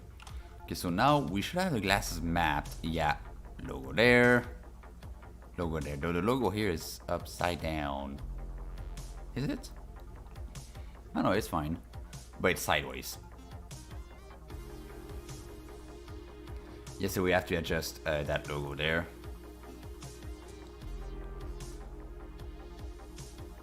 So time to go to the UV map and adjust it.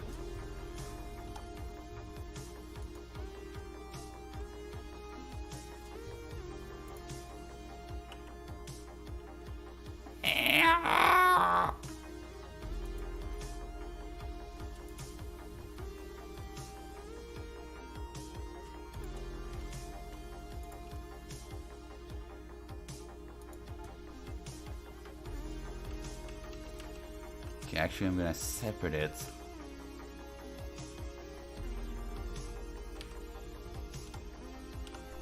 Yeah, I'm gonna create another split. Like usually you'd want to keep to stay away from subdividing your mesh again once you start doing textures, but what can you do?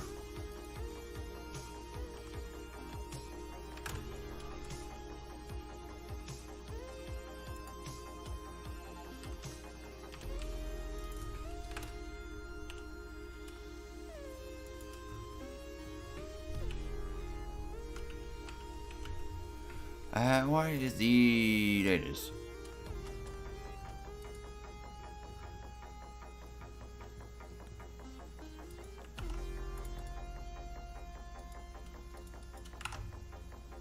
face. There you go.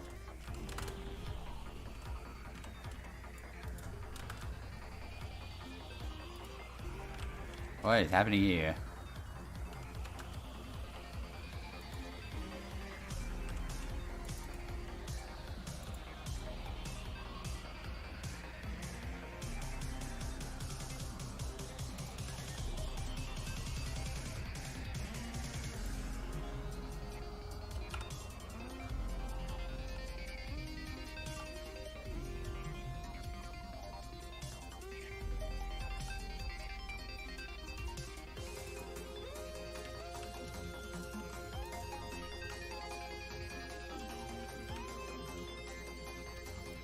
Actually, I'm gonna just put this here and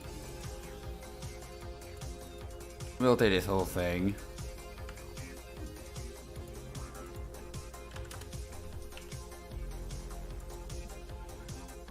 Like that, then go to the texture and just take this whole thing and move it sideways. That should do a trick.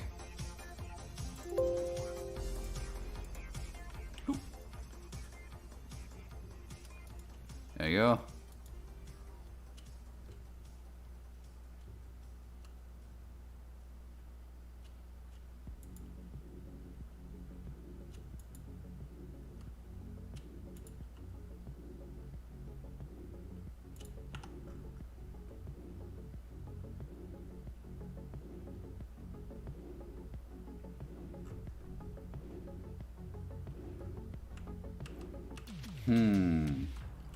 Yeah, you know what? I think it's gonna be better if I put it sideways. And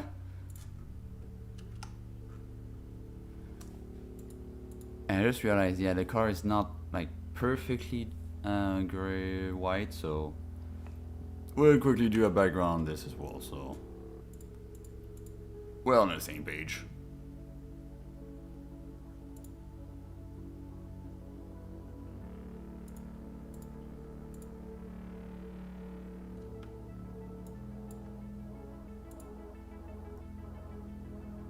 Go here under the palette, yeah, and under this as well. I'm going to put a descale.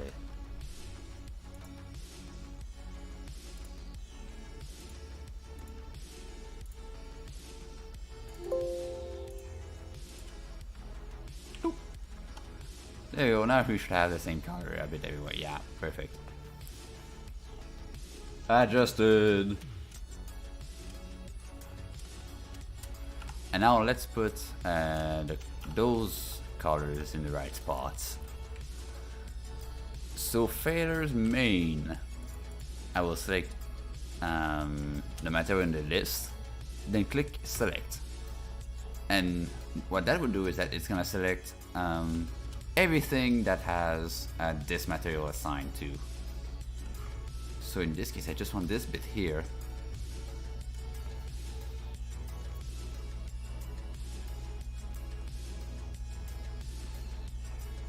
I'm gonna create a new material slot. I'm gonna put it like way above, so it's already the first one. It's gonna be assigned. There you go, tiny material.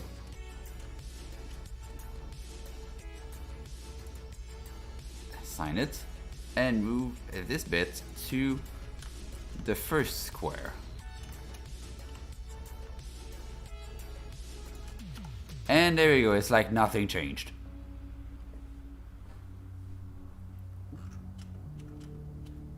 And now we can delete this. It is like nothing changed.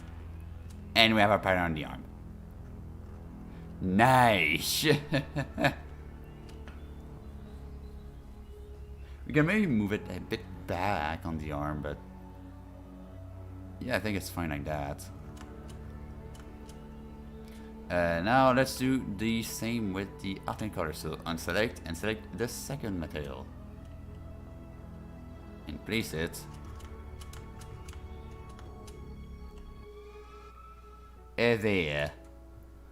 And now assign tiny material. Was it not perfectly? Ah, well, it's not perfectly white. Alright, never mind.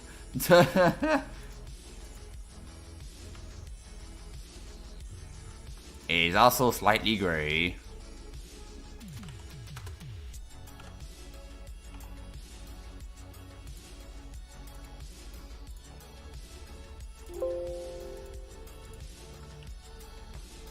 Like now if I do titanium material, nothing changed. And then I proof I could take this and move it around and change the color of a boy.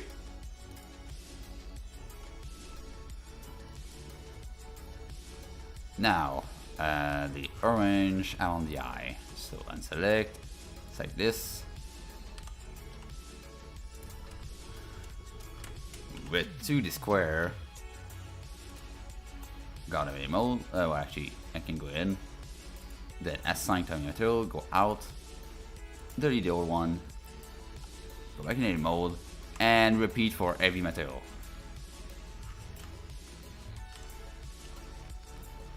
At least that's my workflow for this avatar.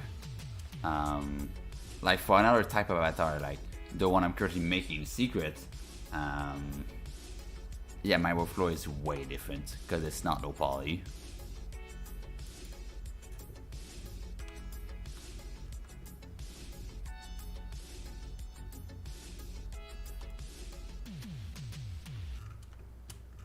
No, you will, from here you will start to see some differences.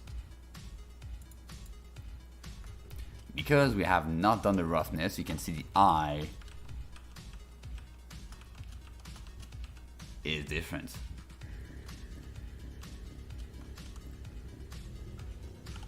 So maybe that's something we can do now, is the smoothness of everything. So I'm gonna select the body and start placing down the roughness texture slash smoothness. So how that works, like it's simple enough. I will copy paste this, call it smoothness or smooth. In the document, I'll set it as a transparent background so that we can have the roughness. Since the roughness is mapped on the transparency, we have to use transparent. I can hide the color, and on the smoothness, we'll see.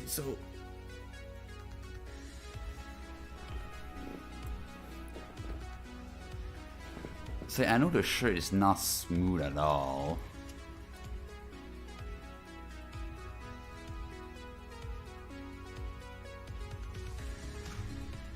See, I'm gonna use this shirt here, the copy we did.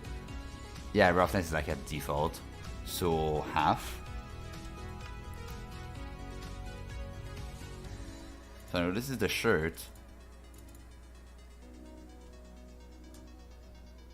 Almost 2 hours in. We have 10 minutes before the 2 hour mark. Well, 7 minutes.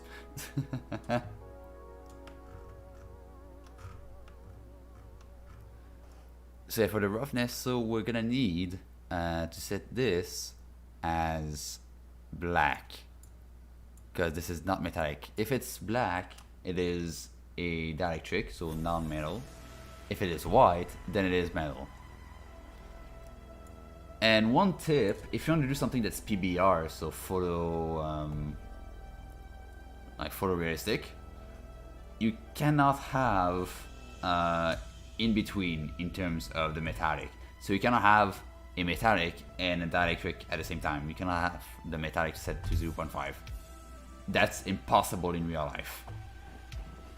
So that's my tip if you want to make something that's photorealistic. So we have black, and in terms of roughness, so what I'll do is I take the opacity and change that. So since we're at 0.5 out of 1, I'm gonna set the opacity to 50. If you were at like at 0.75 roughness, then here I'd have to do the reverse. So instead of 0.75, I'd do 0.25. If roughness was at 1, I'd put this to 0. If roughness was at 0, I'd put this to 1.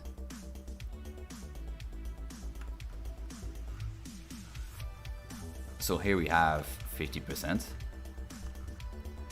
And I guess on the shirt here as well, I'm gonna put a whole rectangle around it.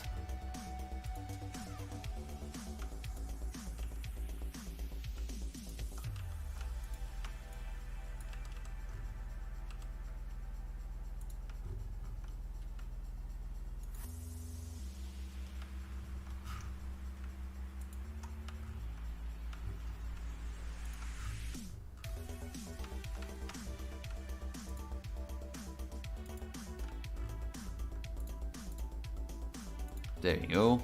A black rectangle set at 50%.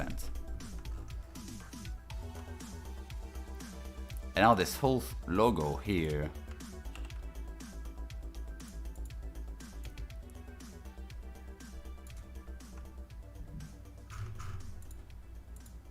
actually the whole logo, maybe that's a good idea actually. Yeah, the logo I want like full transparent. I don't want any filling. So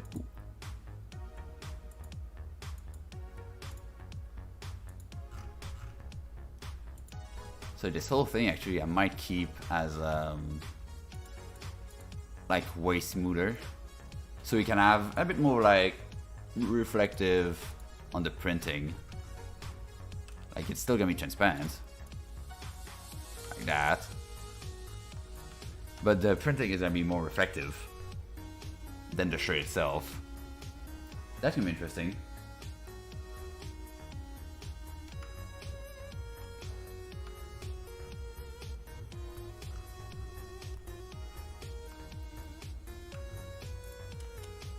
So the glasses here, so the black and white, the red and blue thingies here are not metallic, but are quite smooth. So I'm gonna keep the smoothness at 100%.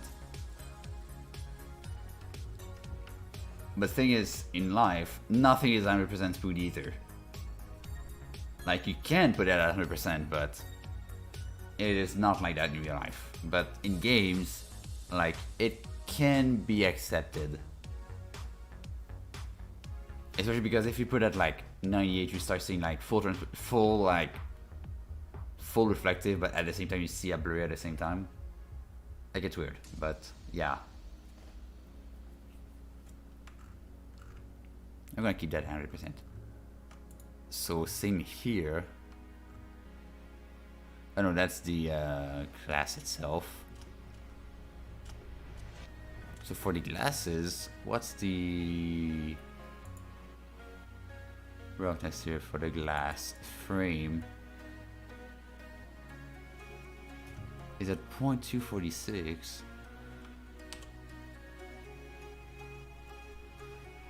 So that's 0.25 around that. So here I will put,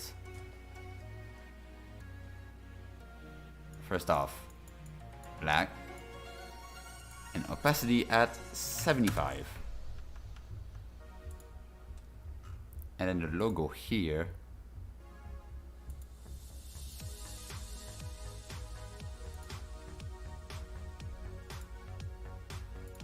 I'm also going to set it as full black.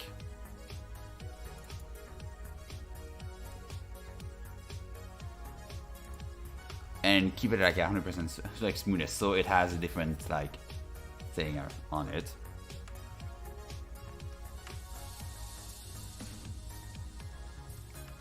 And here, since those are the glasses too, let's put that black and opacity 75. Now that is the pants. So we did shirt, glasses, and now pants. Where is my mouse? There you go.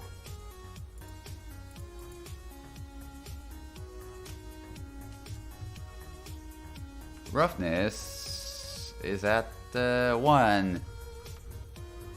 So I'm gonna put the opacity at 1. Okay, why not put it at 0?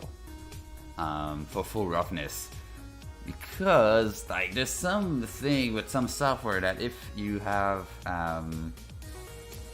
your opacity full done at 0, it just doesn't write any pixel data. Some software write it to white, some software write it to black. It really depends. So just to be sure we have pixel data, I'm gonna put the opacity to 1%.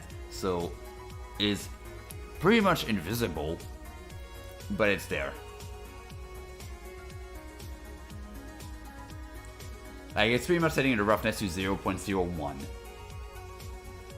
Or in this case, like smoothness at 0.01, which makes absolutely no difference, almost.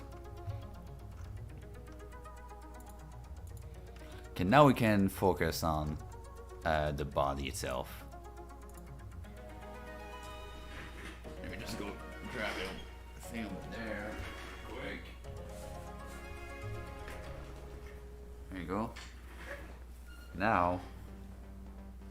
Let's do... Oh, I'm getting tangled with my little thing around me. Oh, I'm rolling on cables. Where's my cable? There's my cable. Yeah. I guess I'm gonna plug my tracker in because I do want to go in some games later with full body tracking. So.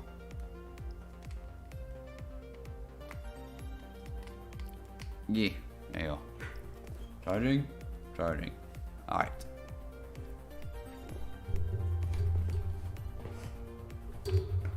Yeah. Alright.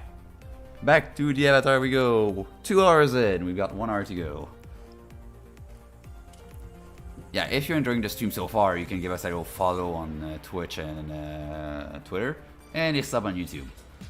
We do streams a couple of days per week. On Wednesdays we've got concerts. On Saturdays we've got discos. On Friday we've got building streams, and on Sundays we've got my stream, which is the avatar stream. And if you have any questions on making avatars or using Blender, using Unity, doing shaders, doing dynamic bones or whatever, you can ask in the chat and I'll be able to answer you right away. Twitch, YouTube, and Twitter. So yeah, for the roughness here, I'm gonna go feather main.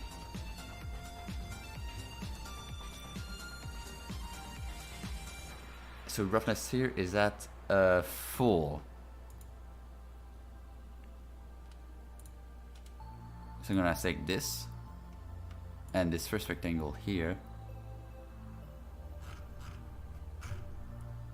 and set first of the color to black. Opacity at 1.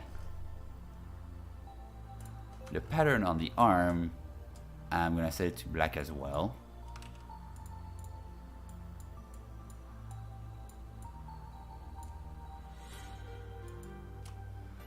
And we'll see with the smoothness, because this is the out color. So if I go to the out color, roughness is at 0.68. So that's gonna be 0.32, I think. Yeah, it's around that point, like 32%. So the opacity of this I'll put at 32%. And that square here, black, not the outline. Black and opacity 32%. Eye outline is going to be roughness 1. So opacity 1.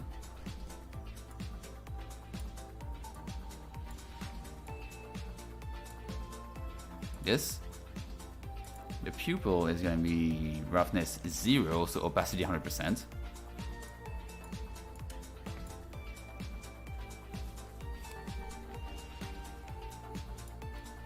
First beat color is going to be 0.075, which this is 92.5%.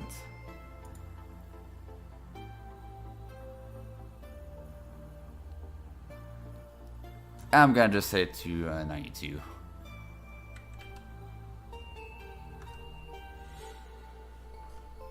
Oh wait, I'm on the wrong thing. That's the right thing. Yeah, black.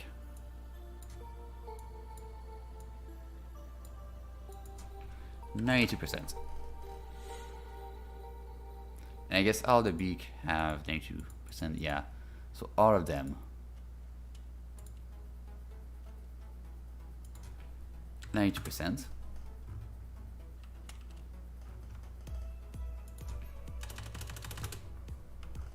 Like that.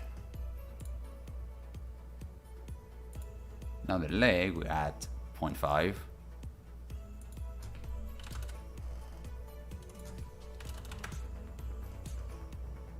And the claw is at 0. So claw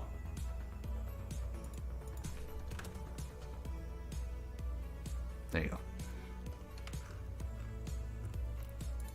And now here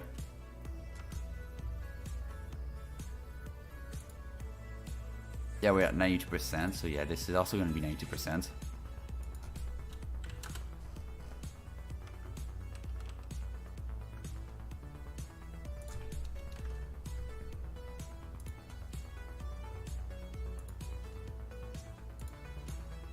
And actually, like here, that's gonna be a bit different. Now I want to invert the alpha here. Like I don't want this to be smoother, I want this to be rougher, maybe. So I'll use this, and instead of setting it to like just regular, I'll set it to erase, which is something I really love about this program. You can just erase anything. Like that. So now this part of the week should be a bit rougher. And now we have our smoothest texture. / metallic.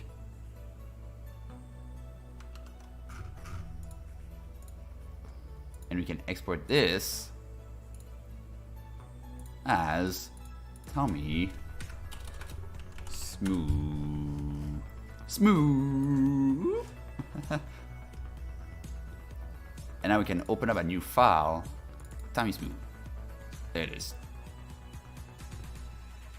And now we can go back to our shading tab, as I said earlier.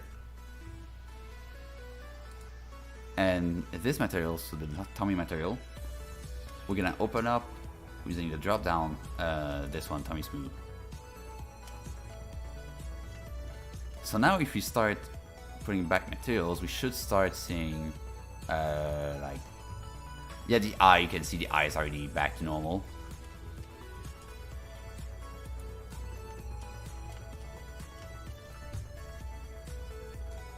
So now we can do as we did earlier. We're going back to editing, and we're gonna reassign everything again. So I'm gonna open up color so I know what I'm doing. So big 1.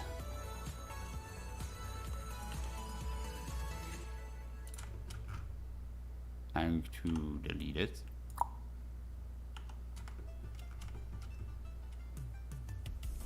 And set it to this.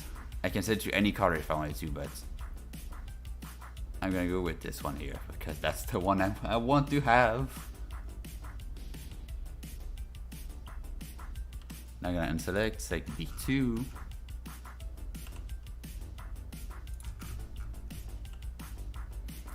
the same here. B3.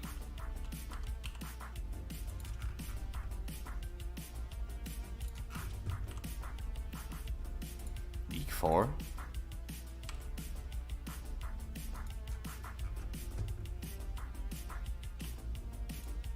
Did I even say the right thing? B4. Nope, I did not. Alright. Thanks me. Nope.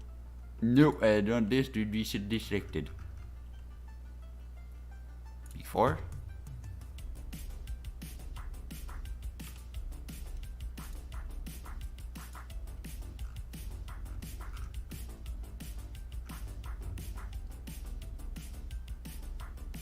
Oh, you might need a tongue actually. I actually might need a tongue. I just remembered. Like we're gonna edit later, because yeah, I'm not sure like if it's gonna be useful. Like I wonder if that's gonna be implemented and working before the avatar is finished. Probably, but because if you don't know, if you haven't heard, there's that new Vive facial tracker that got released in Europe and it's gonna be released this week in the US on the 24th. That would let you be able to track your lips and tongue even. So it tracks the jaw, teeth, tongue, and lips, and also even the cheeks. And with that, with like 30 plus VSeams blend shapes, you can map the entire thing to like the whole mouth and do some proper lip syncing. And that's gonna be implemented into Summon soon. And now I just realized something else again. I forgot that we had a texture on the at the tip of the peak. I just remembered we had this. Ah, welcome me. But this can actually be done, but no. I'm just gonna do it as a texture, yeah.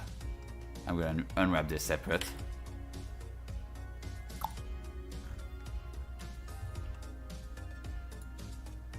And put it here.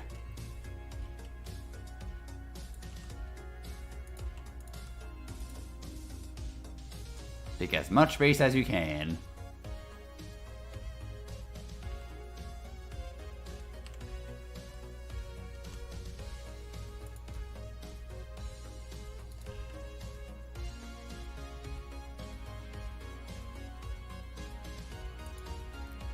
And then give me a tip here.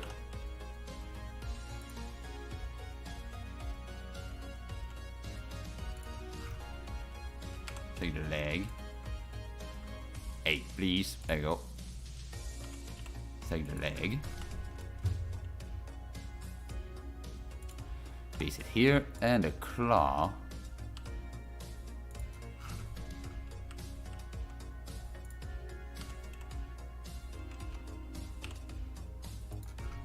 Place it over here. Alright, so now everything should be mapped everywhere.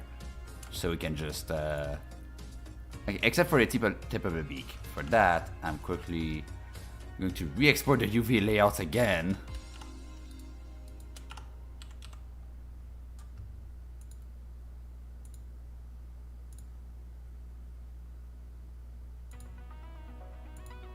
There you go.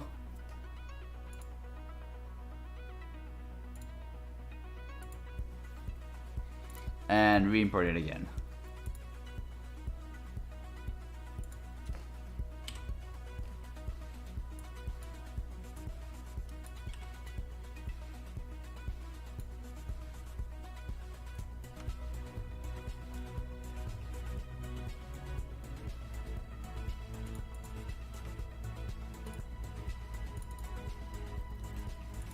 That is going to be this color here.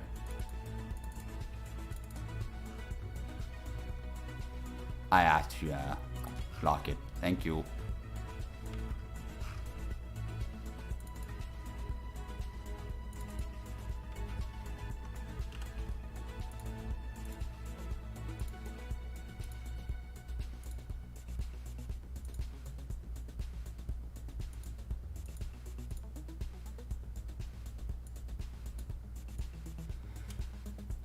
Use this one here.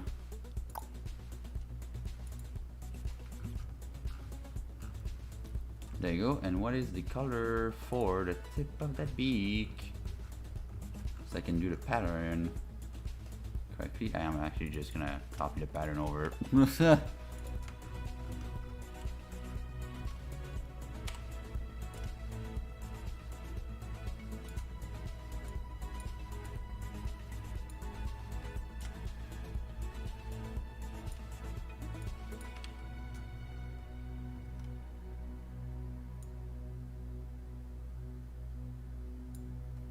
There. Alright, so now we got our pattern on the beak. So I will now. Oh yeah, we do need smoothness as well. So I'll take this pattern that we just made, get it off the color palette.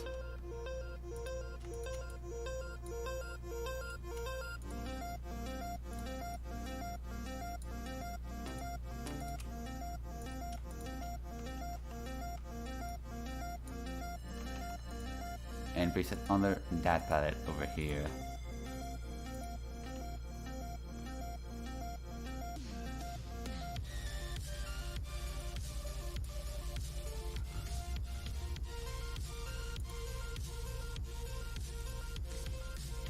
And I'm gonna set it as not a transform background again. Export. Color texture.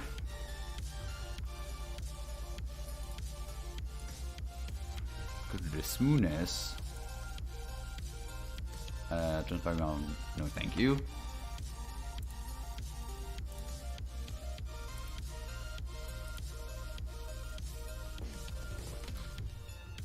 Now the smoothness, yep, it's gonna be this here. So it's, I think it was 92, right? Yeah, 92.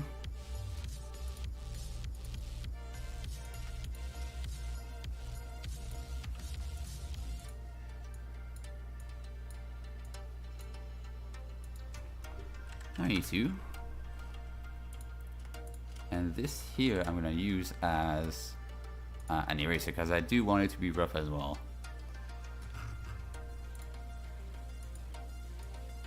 Like if it was etched in the beak. So a little more rough like that.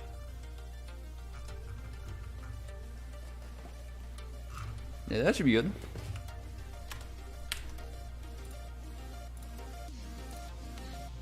Export as Tommy Smoothness. And now we can reload that texture. And don't forget to also reload the smoothness.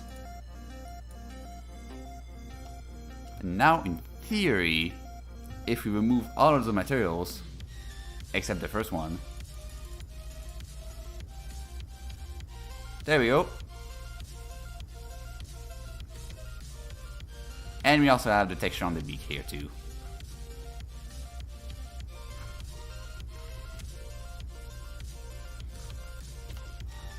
And as you can see, like everything is combined into a single material.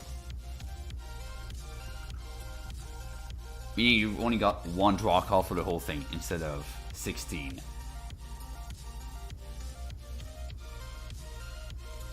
And now we can do the same for the pants. Yeah, we'll do the same for the pants here.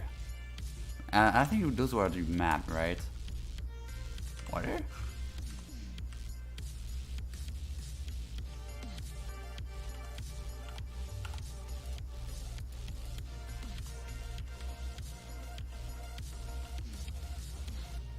Wait, where are the pants? I'm UVing, yeah. Did I even unwrap the pants? No. I will just quickly place the pants as well. Over here. Yeah, that's gonna be tiny material.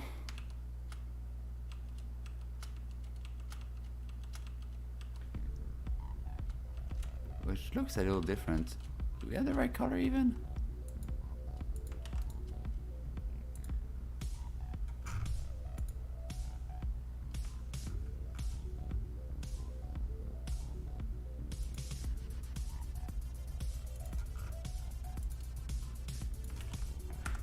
I guess it's because we did put the smoothness at 1%.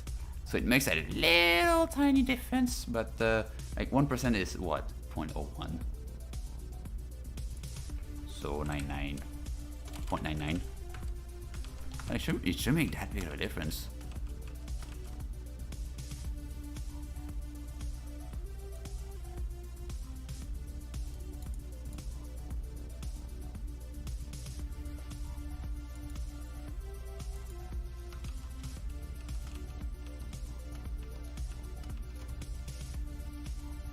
Yeah, well, I know there's something wrong here, so it shouldn't make that big of a difference.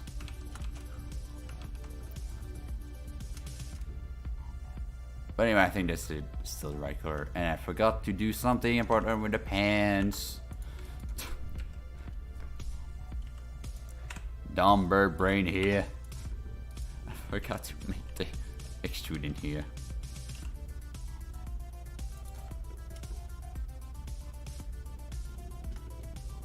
And same with the top of the pants.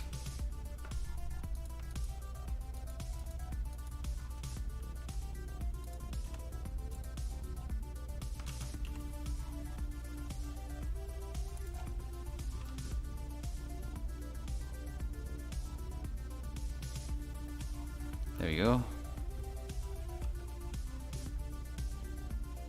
That should make it. That should make a difference for the UV, though. No, indeed, it's fine.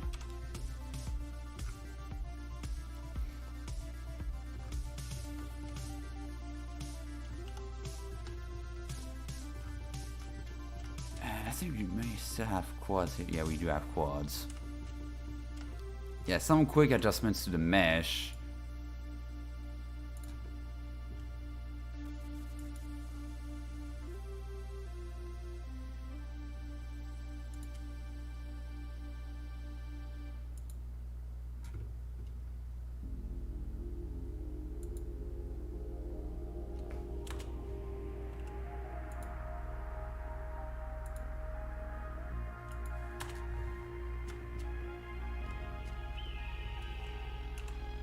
Go.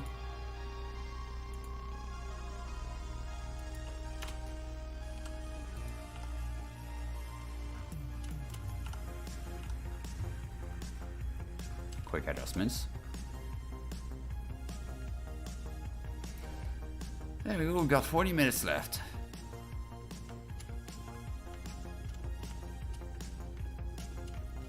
So now tiny material, tiny material, tiny material.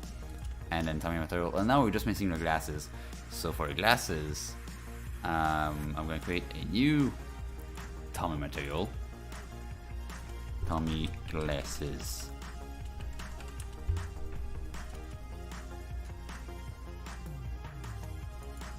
For which I'm going to delete these two. We do need to map them correctly though.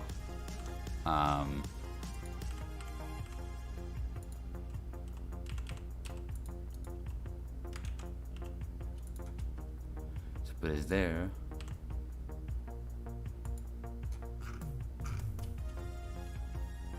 So this is the blue lens. Oh, sorry, that's the red lens.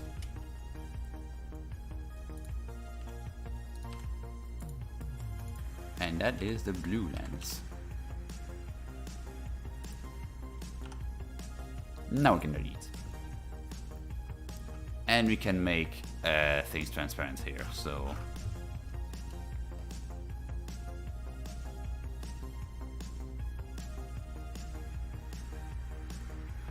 actually, yeah, the glasses are gonna be transparent a little bit. So what's the transparency on this? 0.75. So I'm gonna go back on my texture here.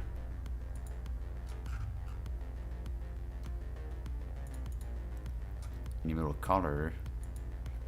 Go back to the UV. And this whole background here.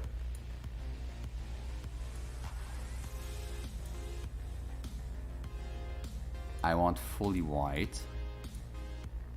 The rest can have some transparency. And the glasses here, I'm gonna put at 75%. And now we can re-export this.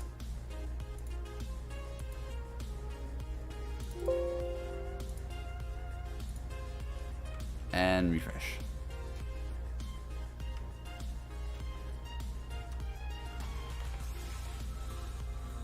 And now yeah, this material is going to be set to blend mode transparent. / in Blender alpha blend.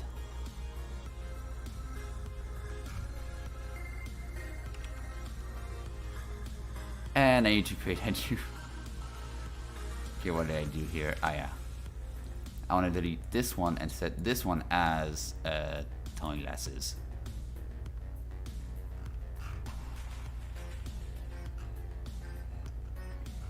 And then that tone glass I put as alpha blend.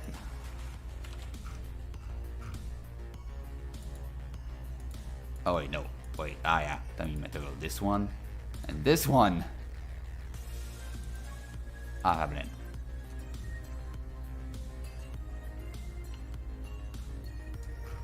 Did it work?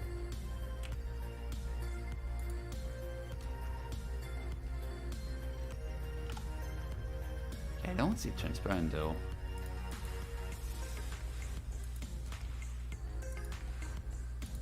Let me check the shading of that material, how it looks like. Right, we don't have any transparency plugged in. That explains it. Alpha goes into alpha. Bang. There we go. Now you can see a bit of the eye behind.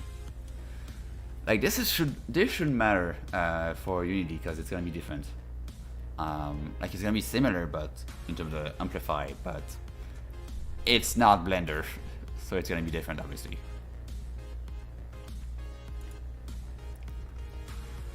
So yeah, I think with that, yeah, we're done with the materials. In less than 2 hours we did materials. That is quick.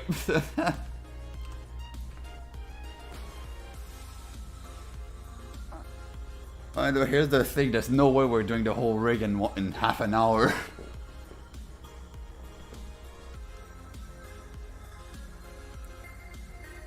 Okay, let me take a sip of my iced tea first.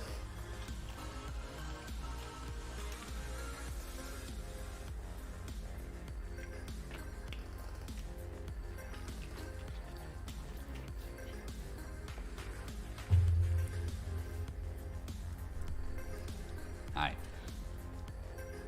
So this couple of meshes I had here as backups, I'm actually gonna create a new collection called backup.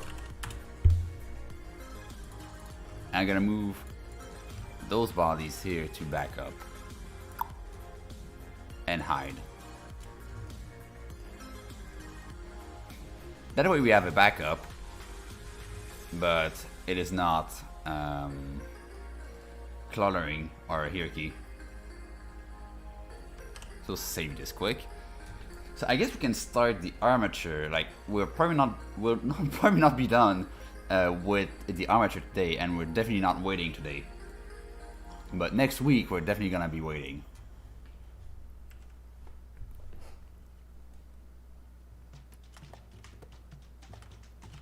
So for the armature, so what is important with Sound Space is that your armature is humanoid.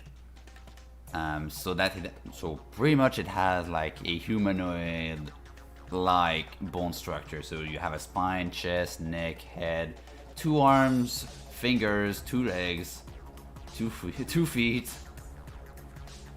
Yeah, as long as you have a humanoid bone structure, you should be fine. So let's first check if everything's at 0, 0, 0, 0, 0, 0. I'm checking with the end menu over here. Location 0, rotation 0, scale 1. Everything seems to be fine here. So we can proceed with the armature. So I'm gonna go to Shift A, armature, and that's going to create a single bone. At the 3 cursor location, so here it's at 0, then the rotation and scale. So you also want to be sure that this is at 0 location, 0 rotation, and 1 scale, because you might encounter issues if you're not at those values. Now it could work, but it could not as well. I've never tested, and I really recommend to have everything to 0. So what I usually do is put a root bone at the lower part here.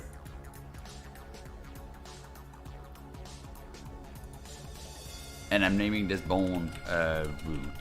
Using the menu, I go to the bone settings and adjusting my bones over there. So now I can duplicate that bone with Shift D to go where their hips are. I'm actually gonna hide the clothing just to see a bit better where the hip level is. It's gonna be here, yeah. And I'm gonna need this bone, hips.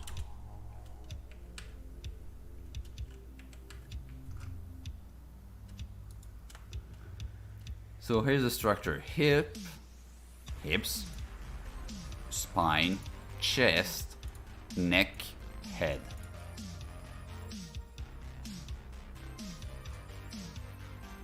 That's the base of your avatar. You have some hips, like one hips, one spine, one chest, one neck, and then one head.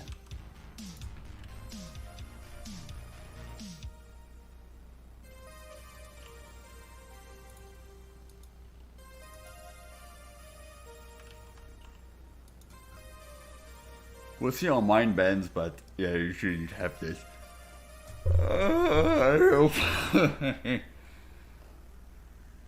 I am tired. Actually, the tongue I'm gonna add later. No need to wait the tongue. I mean, I can do the bone now, and then before waiting, we can do the tongue.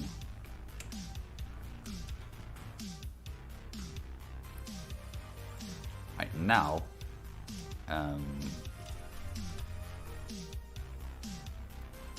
yeah, I guess I'm gonna keep there. So I wonder if I enable symmetry here, if I duplicate a bone, no. Okay, so this is not gonna work. So I quickly duplicate this bone here. Oh no, not from this. I'm gonna dupe it from the neck. That way it's already parented to the chest. I'm gonna put back to this alignment and spin it around here and put it like right there. That's gonna be our shoulder. Then we've got an arm, forearm,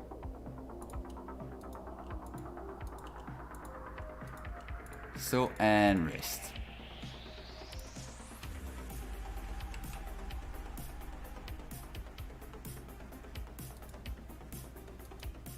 Yeah, and yeah, for the elbow, I'd put this in the back here, just to be sure that it bends properly. I'll do it like so.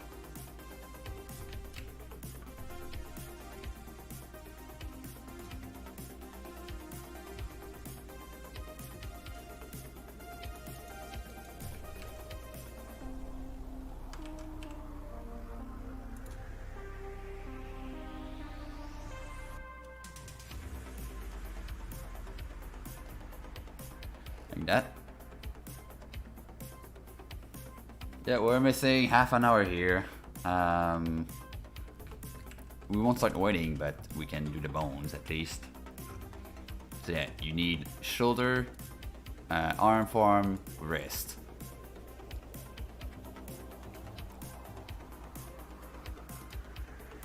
And I quickly duplicate this bone here. And go to my bone settings, relation. And actually, before doing that, I should probably rename my bones. So hips, this one is gonna be spine. That one, for my cables, I've got problems with cables here. Oh boy. And that one's gonna be chest.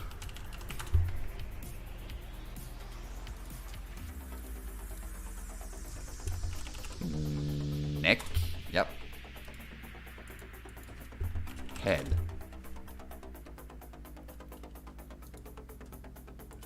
Then this is gonna be shoulder dot L. Like for the limbs, be sure to add dot L at the end, or dot R depending on if you're doing the right or the left. And that's gonna make it way easier later when we're gonna transfer the left side to the right side, or vice versa. So I'm gonna name this arm.l. forearm.l,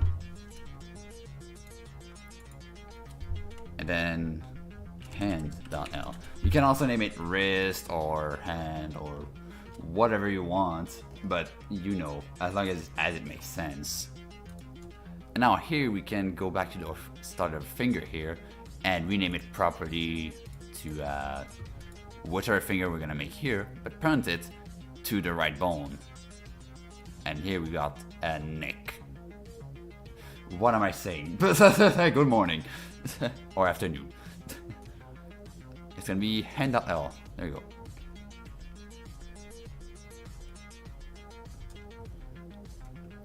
So we can start making, I guess, the index. So it's gonna be a 1, 2, 3.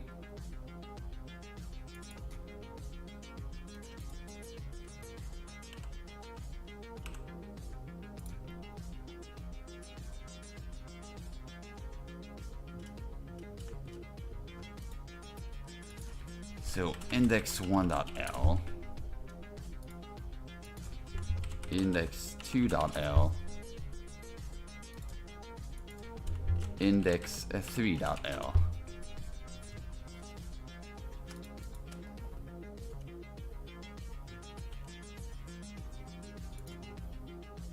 Now we can duplicate this.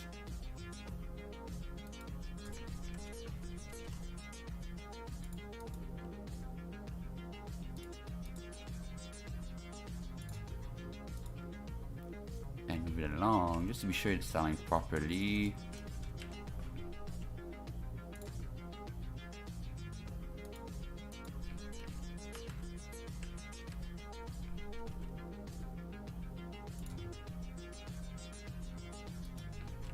Like that.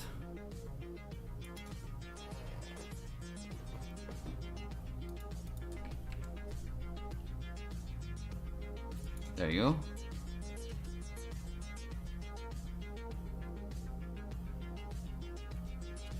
Oh yeah, sure, Jack. So this blue bird avatar, first off, he's called Burb. And this is like a full custom app I've made with 2D, because I am a game dev as well in the background. I don't do just models and avatars here. I do be making games, and I made my own like virtual webcam app where I just place a track on my head and it tracks the head. And I can also change skin, I can do that, I can change background, I can do a lot of stuff. It's super cool. And in the future I do plan to have a better version that's a bit more modular, so I can put more avatars. Like for example my new secret project. Because right now it is really hard coded for this bluebird.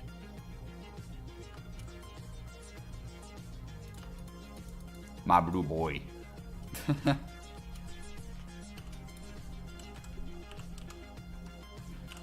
Okay, let's continue our fingers here.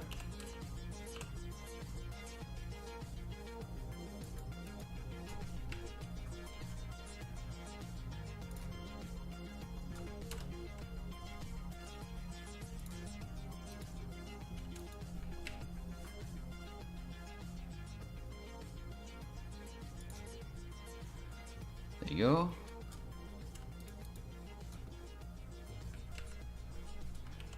And then the pinky, for which might have only 2 bones.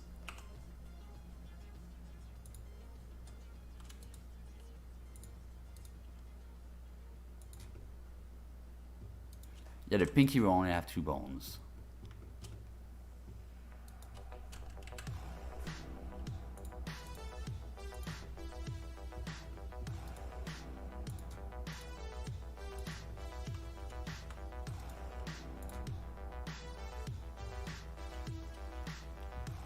Okay, let's start renaming bones. Middle.l, middle 1.l actually.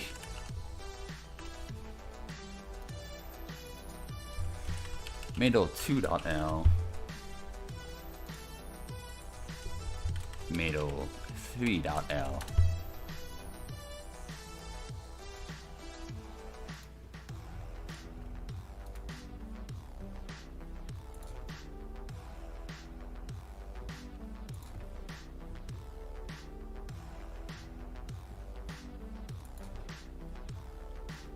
That should be good, yeah. So that's gonna be ring 1.L, ring 2.L, ring 3.L.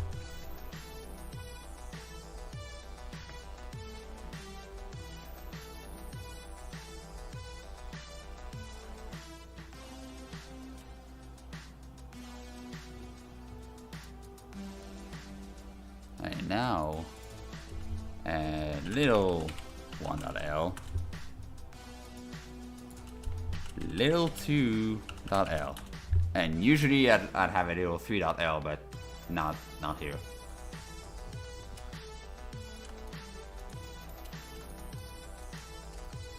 And for the thumb, I'm actually gonna duplicate the pinky here.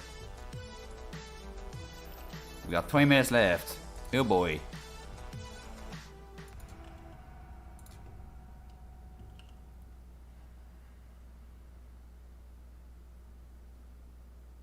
So the thumb, usually we have like an extra bone in the middle, like there. Usually, like it might be like weird to have a bone there, but there's an actual bone there on the thumb. If you follow the thumb, you notice that it bends there as well. It's looking good so far. Yes, indeed. Thumb 1.L,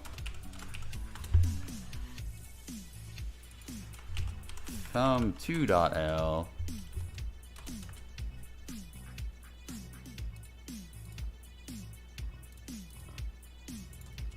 thumb 3.L.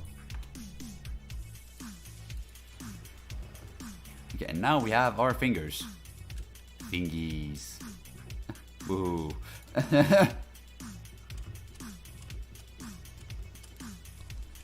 So those are for like the hand bone. I'm gonna save it quick because last time I did not save and I had to redo the whole bone structure in one episode. Okay, now I'm gonna duplicate the hips, and this time we're gonna make leg bones.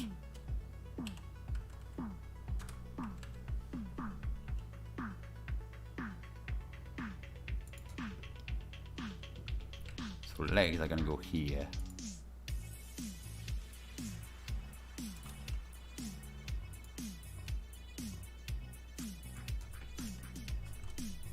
That my knee is here. And same with the arm, you want where it's gonna bend, you want it to point forward. Because if you do it like this, by mistake, then your avatar is gonna do the crab walk. I don't know if you've seen some clips of some people just walking like crabs. Well, that's why, because the bones are like this.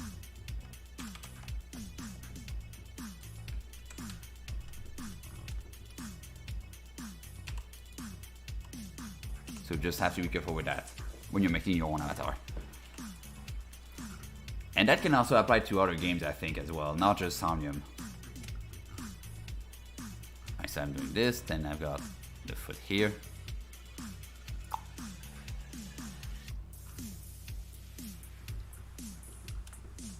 Perfect. So that's gonna be leg.L, lift.L, leg.L. Okay, we got 15 minutes left. Foreleg, not L. Foot.L.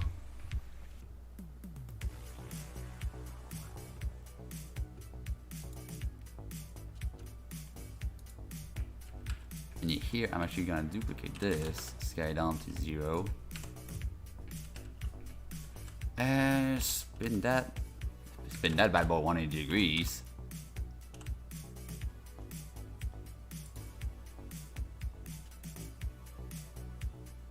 Put one bone here, yeah. Actually, before duplicating again, I'm going to parent it first, the foot. Now I can duplicate it. Spin that by 180 degrees. And place it to where the first toe is. Which is going to be there.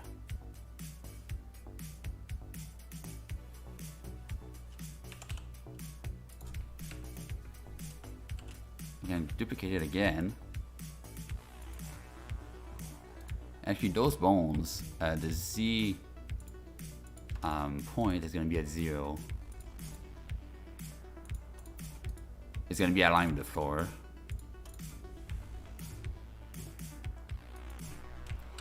I can take this and move it again, so extrude it so we can have our shorter toe and our longer toe as well. And finally, for the toe itself, we'll take the back toe again, flip it around 180 degrees, and just make the bone structure in the middle. Because in Unity, of course, like, they expect you to make humans, not birds. So, well, parents, in our case, for Unity, these bones here to those. So let's rename them first. So this one is toe back.l.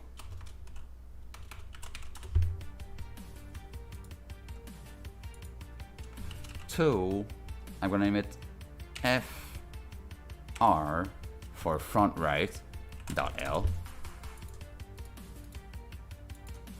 Toe FL 1.L for front left.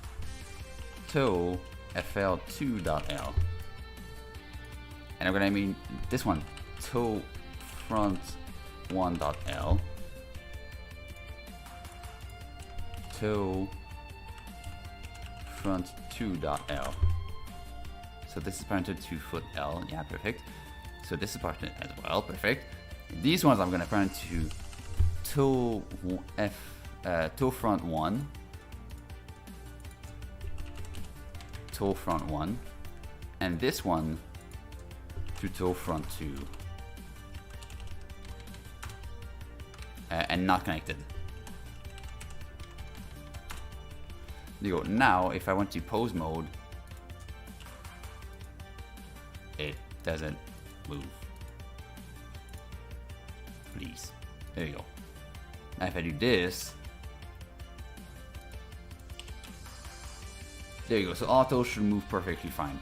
And that way as well, that lets us, if we want to do for the game, we can just parent to those bones. But if we want to do a cinematic, we can then just reparent those to their proper hierarchy, and then we can move them separate.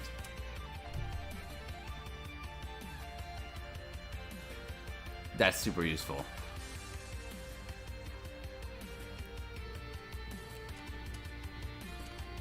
So now let's do, I guess we can do like the less useful bones, like not humanoid bone, not humanoid, like tail and the ear. You might wonder why I'm not doing a jaw, and that's because everything is for the jaw is going to be controlled by blend shapes, or one blend shape for just open close. But then also, if I'll go the route of having the proper Vive facial tracker lip sync, because I will have one unit, I can guarantee that 100% once that's released. And once Summon is released, of course, it's gonna have the blend shapes for that as well. Hopefully, because I have to make something to make the season longer. I don't want the season to finish in like 7 episodes either. It's not gonna happen, but you know. Alright, so I'm gonna duplicate this bone. Let's do the tail.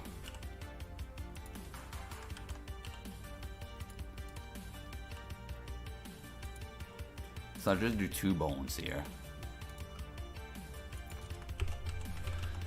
Tail 1, no, not L.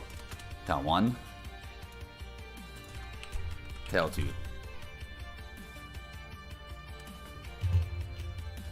Save my SD quick.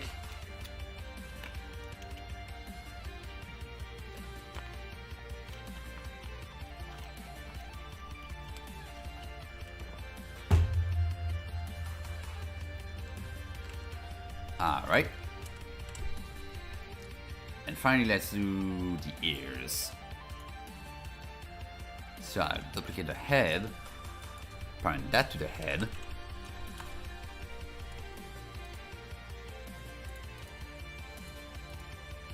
And I won't have a separate bone in the middle. Like, I don't want to have two bones, I just want like floppy ear, like one bone.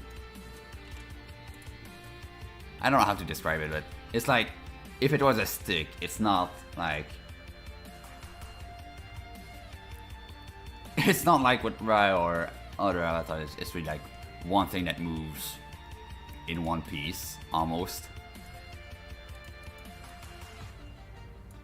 So let's place it there. Ear.l.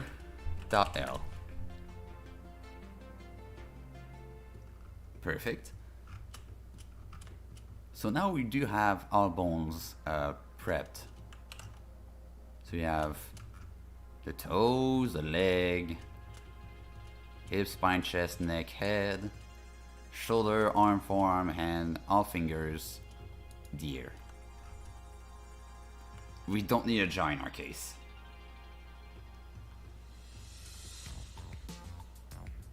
Unless we want to do an animation with it. Yeah, you know what? Just in case, I'm gonna place a jaw. You know what?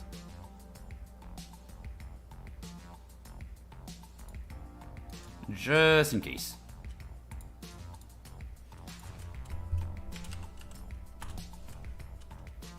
And also place some bones for the tongue. Once that's gonna be in.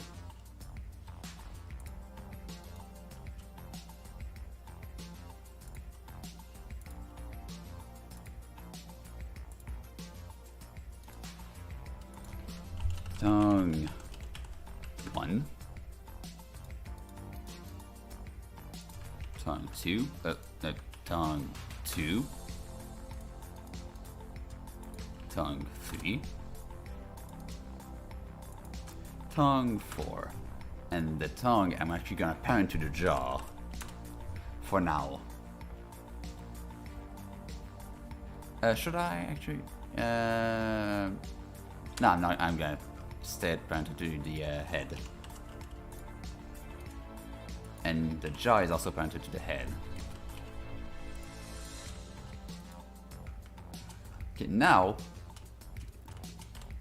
we can, now that the bone structure is done and everything is renamed properly, we can go to the list. We don't have like 0.001 anywhere. Yeah, now we can mirror those bones. So I'm gonna select the entirety of the left side. And then press W, or I think it's gonna be right click with the new shortcut.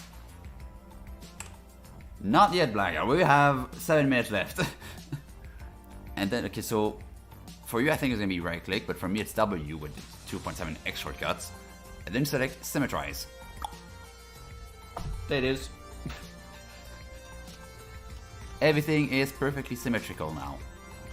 And if you select the bones, you can now see foreleg.r, leg.r, hand.r, ear.r.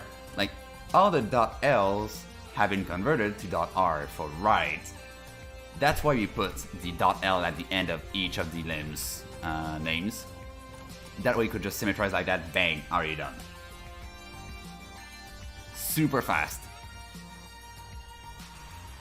Like, we don't have to go in the bones and rename them later. And in case you cannot find them, I think it's F3 for you. It's gonna pop a search, and you can just search Symmetrize from the menu here. Like, F3 is always your search bar. If I see like something like an extrude or like some kind of tool that you cannot find on your keyboard, press F3 and then search the name of it in that search menu. For 2.7x shortcut users, that's gonna be space.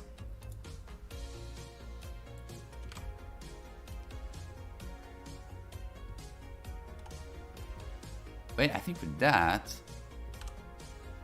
the bones are done. And we have 5 minutes left.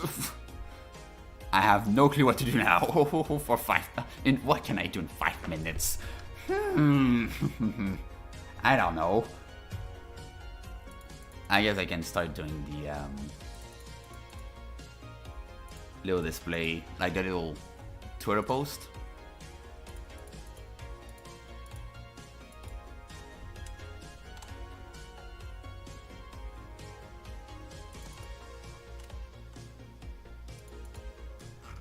There we go. Now we don't need the sketches anymore, so I'm gonna hide them.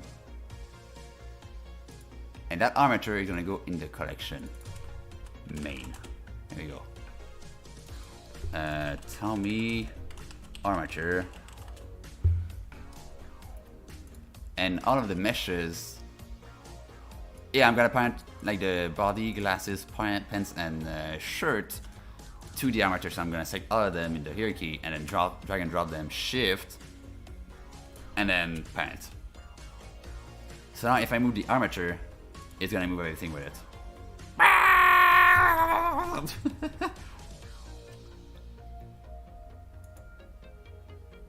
And as you can see, if I go to item, you can see everything is set 0 position, 0 rotation, 1 scale, including the armature. So that way we are guaranteed our avatar is not gonna break once we import it.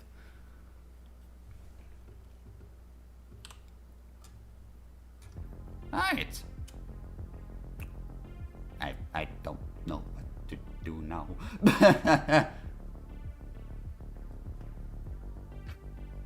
I guess I can do my little snipping tool and do a quick okay,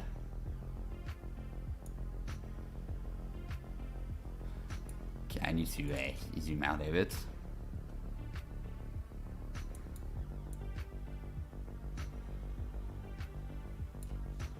Hide some menus.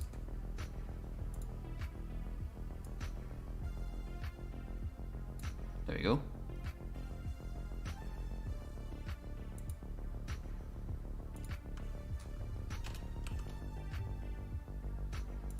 Yeah, this is how I do my Twitter posts.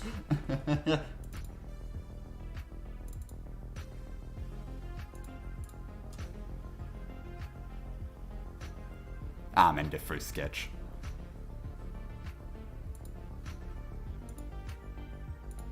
And we can really see how it turned out, like really close to the sketch as well.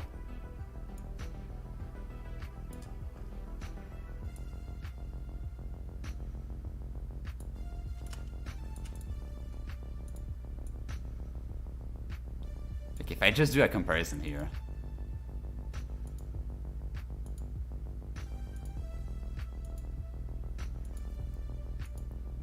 Yeah, it's actually really close to the sketch. Wow. Well, good job me then.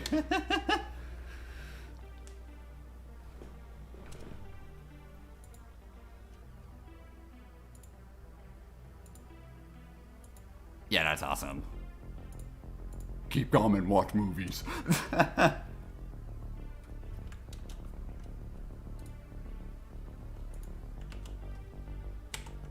So now, I guess, yeah, now that's pretty much the end of the episode. There's nothing more to do for today. Next week we're gonna do the whole waiting thing. Hopefully it's not gonna take 3 episodes. Probably not. And yeah, I also need a Snommy drink as well. Yeah, thanks for reminding me, Blackout. But we can do that one later as a separate object. Anyway, I'm not sure how I'm gonna fit it with the gestures, because like what gesture to trigger it, what gesture, stuff like that, and as well with the gesture system we cannot adjust the finger positions. Like let's say we want it to be closed on an object, we cannot do that. So I don't know how I'm gonna do it. I'm still thinking about it, but I do want to integrate the Snommy drink somewhere in there. But yeah, for today, that's pretty much it. Next week, we're gonna do the waiting. And after that, we might do the Snommy drink. We'll see. But I do want that trigger, so probably the Snommy drink after the waiting. But once that's done, like the summoning drink is gonna be a breeze to do. Because it just make the model, parent it. And there you go, that's gonna be it. And also Blackout, yeah, that's my line. Oh, and Arthur's line as well. No, but my line. It's time for my line, I guess. So yeah, guys, thank you so much for watching today's episode, and I will see you in the next episode. Bye-bye.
All right, everyone, we are live today on Sunday, and we are in Web. And of course, today is the interview with a crypto artist. We call it Crypto Artist Spotlight.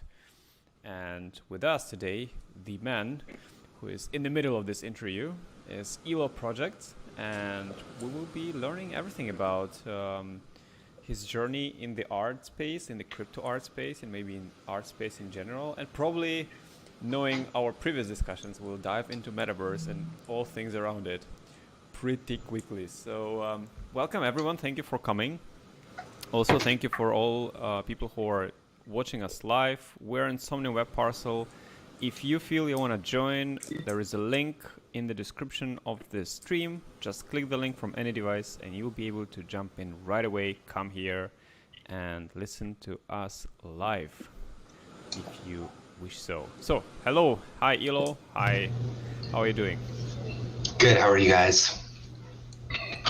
Everything going well in Somnium space, Archer? Everything's going well, and right now we're having a smooth ride. Hopefully it continues like that. We have more and more people coming in, but looks good. So don't be afraid to use your camera hats and TV hats if you want to show us who you are, where you are, and what you're doing. We would love to see it. Oh, sure. I see more cameras coming in. Let me zoom in. Hey, everybody, someone's dancing. Yes, hello. We're live. Hi, I can see everyone. Beautiful, perfect. So, this is, I feel like it's dense, you know, like look at this crowd right in front of us. This is awesome. Yeah, All right, it's so nice. I guess, you know, my first, you know, we know each other for quite some time already, but my first question, I actually don't know this, to my shame, but my first question would be, could you just tell us like your journey into crypto art, into art in general, how you got here, how long you're doing it, and just you know, a few words about how have you been before crypto art and after crypto art? Yeah, so I've been drawing and all of that all of my life. After high school, I met my first mentor, who's a tattoo artist, and he really showed me that like art wasn't just wallflowers and institutions. You know, he really demonstrated that you could take your mind and bring it to life. And so we started playing with psychedelics, had some just enormous, really unsafe, irresponsible trips like in the desert. And I stretched my understanding of who I was during that time. Had some early commissions for baseball players, oil paintings and stuff. And I learned from a number of people who I admired, took some classes with Robert Venosa in 2005, and then ultimately went back to school in 2007. So I learned how to make video games. I went for media arts animation and got a job shortly after that and worked in the video game industry for about 5 years, and then set out as an independent artist. So the work that's around us is like the very first client that I had as an independent artist. This was in 2013, and these works span about 3 or 4 years, but it's kind of a special hallmark in my own career. In 2016, I started looking into cryptocurrencies and the blockchain, and you know, I love social media. I love interacting with people and writing my thoughts, using it kind of as a diary. Sometimes I use it as a trash can, just, you know, to kind of purge whatever was bugging me or whatever. I found Steemit in 2017, and I was like, wow, you can monetize your social media. And I thought that was amazing. So I started spending a lot of time there and found, you know, the early crypto artists, you know, Stella Bell and Julia Ponsford, and they were building communities, and I thought that was pretty profound. Definitely nothing like what's going on now in this space. Yep. But it was who's this person that wants to be very close to me? Of course. It was neat. I sold my first piece of artwork in 2018 for Bitcoin. Sold it for half a Bitcoin, so it was like $5,500 for an unsigned 36-inch canvas, and I was like, "Whoa, this is wild." So, yeah, I met a series of clients who were, you know, doing this and fascinated by the potential of blockchain, and I stuck in contact with a lot of them, but I didn't really see a potential for being able to integrate what I was doing on the physical side, well, digital into physical prints, and then bridging that with the blockchain.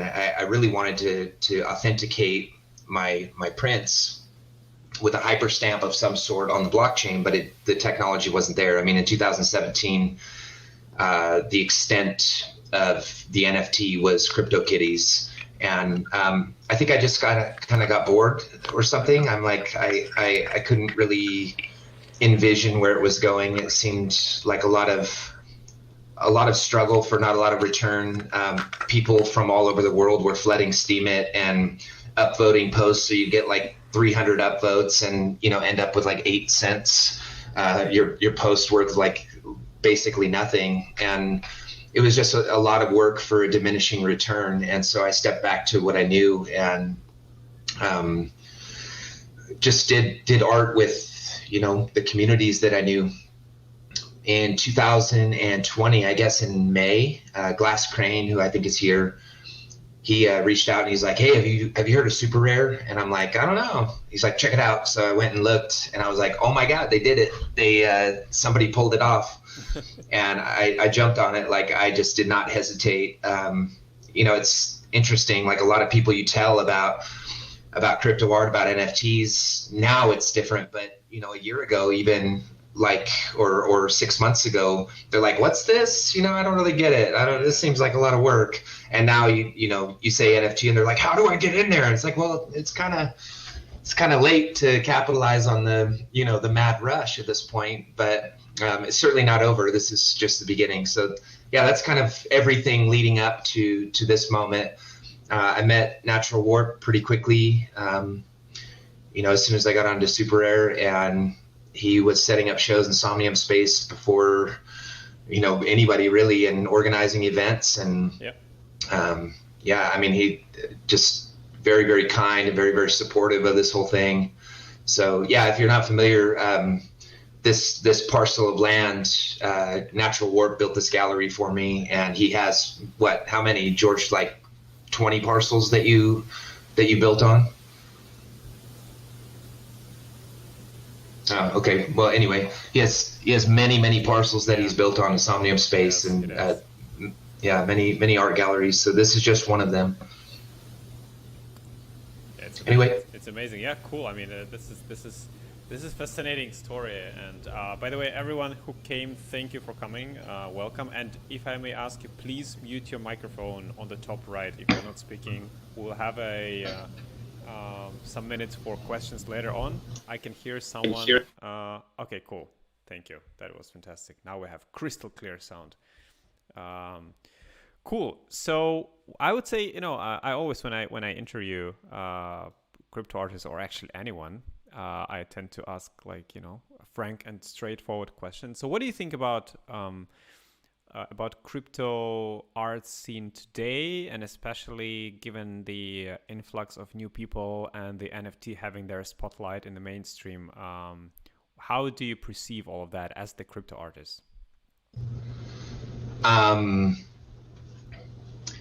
I don't know. It's kind of predictable, I guess, when you see people selling day after day for $50,000, $100,000, right. And then Beeple's all over the news. Everybody wants to be released from their bondage. Artists struggle. It's kind of our way, and the NFTs represent kind of liberty, or the potential for it. And so I guess it's predictable. If I had a piece of advice for new artists, I would say it's not really about the art so much as it is the innovation and understanding your place as an artist in this kind of unfolding tech that gives you the opportunity to liberate yourself, and building for the future is probably your best bet. Right. There are so many artists, and so many new artists. Oh. And yeah. So yeah, all good. Okay, so it's just really hard to define yourself amongst all of the other talent, and a lot of it is noise, and much of it is subpar, I guess. Mm-hmm. And a lot of people don't know really what's going on, and I think that they think that people are just going to throw money at them. So really it's about building communities and relationships with people and sustaining those, being dependable and showing up on time, and thinking about like your collectors as partners. They're investing in you, and they're investing in your creativity. And a lot of the big collectors, the ones who've been around for a while, they know what's going on, and they know where a lot of this is going, and a lot of them have incredible ideas. So picking their brains and not just using them as like a cash cow or something, because they know when you're gold digging, spending the time to to develop relationships with the collectors, with other artists, building your own community. I mean, Twitter is kind of ground zero right now, so that's where probably you should be spending most of your time. But defining yourself in some way, representing something more than just some pictures that you make, because anybody can make pictures. I think it's important to innovate and to be aware that the future is coming fast and things are changing really rapidly. Building for that future will kind of secure, or at least put you in a better position to have a long-term game. So Okay. yeah, that's Thank you. Yeah, I have actually two questions, but one would be, you say future is coming very fast, and I think, we have like here, 60 plus people, I don't know, but I think whenever we say future, I'm pretty sure every person has a different, viewing angle on what the future actually is, or what they think the future is. What is the future of crypto art and NFTs for you? Like, how do you see it in the next 5 years? What do you think? How will the whole market evolve? So your art is going to become like stock in your brand, and already we see this trend from static imagery to audiovisual collaborations. Musicians and artists working together to create kind of mini experiences, and the closer and the faster that you can get to that and realize that that's kind of an emerging market, it's what a lot of people are interested in. That will position yourself better. But as soon as you get your head around that, it's going to be something else. I mean, you have Fuck Render, building his own freaking universes. I mean, Arthur has built an entire metaverse on the blockchain along with his team. I mean, it's really wild.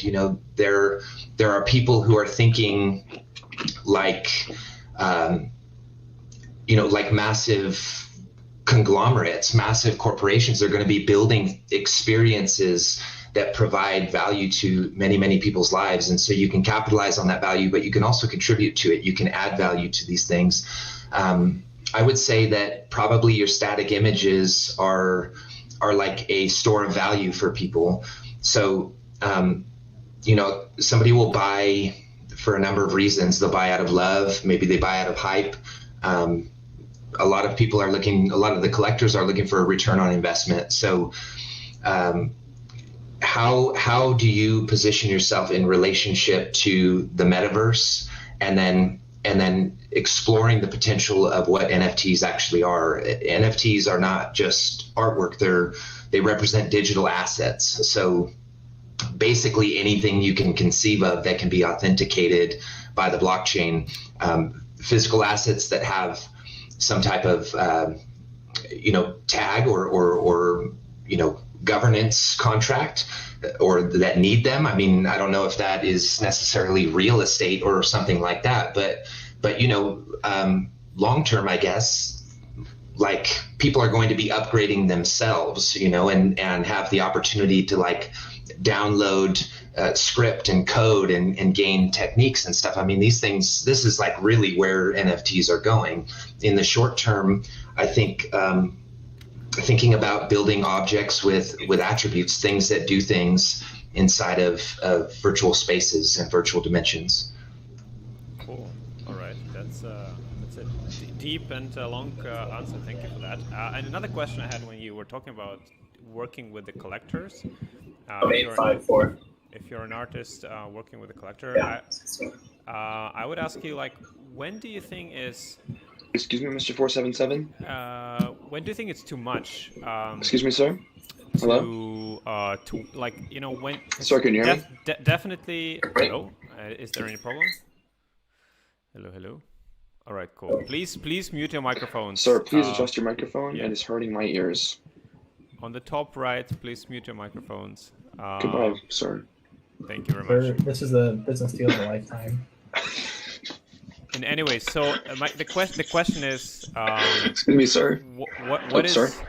What is Excuse me, too Omega? much working Omega, with sir? Can you hear me? with the collector? I mean, Omega, some sir? people, Omega, some sir? people are working with the collectors a bit, and they talk to them, Omega, and can they you hear kind me? of like communicate. But some artists are actually, and some collectors, Oh my God, can you hear sometimes me? oppressing like artists. I've heard some Scott, stories, and I know some I mean, stories about Scott, like, you can hear me, not right? releasing some art or not releasing too many of the art pieces, Hi, to not Omega, how are devalue you? it and things like this. So what do you think about that? What's your opinion about that? Yeah, we're kind of in the Wild West at the moment. I think that people are doing a lot of stuff, like probably a lot of activities are going on behind the scenes that resemble the traditional art markets, that are probably more sophisticated and more nasty even than the traditional art markets. I would say, you have to keep your dignity intact, I think. And if you get the sense that something is wonky or silly, like, just step away. I mean, the money is not everything. And I don't know how really you handle that. I don't know if you want to go on like calling people out or something like that. I don't know that that's really your responsibility. As an artist, I would just say, like, you want to be respectable. You want to conduct yourself in a nice way, because there's a whole community here that's budding and blossoming. And I've learned, plenty of lessons over my years, just being too attached to, like causes and stuff like that. And a lot of people, I think, in especially crypto art and on the blockchain, they're just kind of like, cool story, bro. Like, what kind of spaceship are you building? And I think that, yeah, you want to conduct yourself like respectably, and distance yourself from people who are behaving, shady. That's all I can say. I mean, but absolutely, this stuff is going on for sure. Just want to be aware of it. Great advice. Okay. So, what are you actually working on, like, right now? What excites you the most, in terms of like forward-looking things or your art? Just like what's exciting in your opinion right now?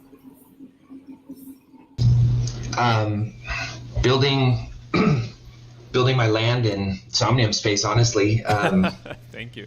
Yeah, no, seriously, like seeing you guys just release developments weekly, and the potential here, that's the most exciting. So in August, we'll have another one of these types of things on my own parcel, and that'll be focused on avatars and kind of linking NFTs and artwork with the ability to, put on a new identity. For you guys that aren't familiar, like, this is just one parcel inside of the persistent world in Somnium space. So this is like, makes it accessible for everybody to reach it, via web. If you go into Somnium space itself, there are 5,000 parcels of land, and everybody is existing simultaneously. And, there are art galleries all over, there are businesses that are popping up. And so, yeah, I mean, that's what I'm most, I think, fascinated by at this point, is getting my business going inside of this space. There are going to be a whole bunch of other things that pop up, people with their own independent projects and stuff. I mean, I would say, for somebody who doesn't have access to like a team of developers, or, doesn't really know which direction to go, look at like renting your own parcel and inside of Somnium and setting up a gallery for yourself. It doesn't take much. You just join their Discord, and I mean, it is amazing access. We can all, gather here. You could have a gathering with a bunch of friends from around the world and just like hang out for a while and chat, look at artwork. I mean, this is revolutionary. So yeah, that's probably what I'm most excited about now, is building avatars and getting into digital objects. Thank you so much for kind words, and I can't wait to see your avatars. I'm definitely going to be hunting them. It's like, avatars is an amazing way to.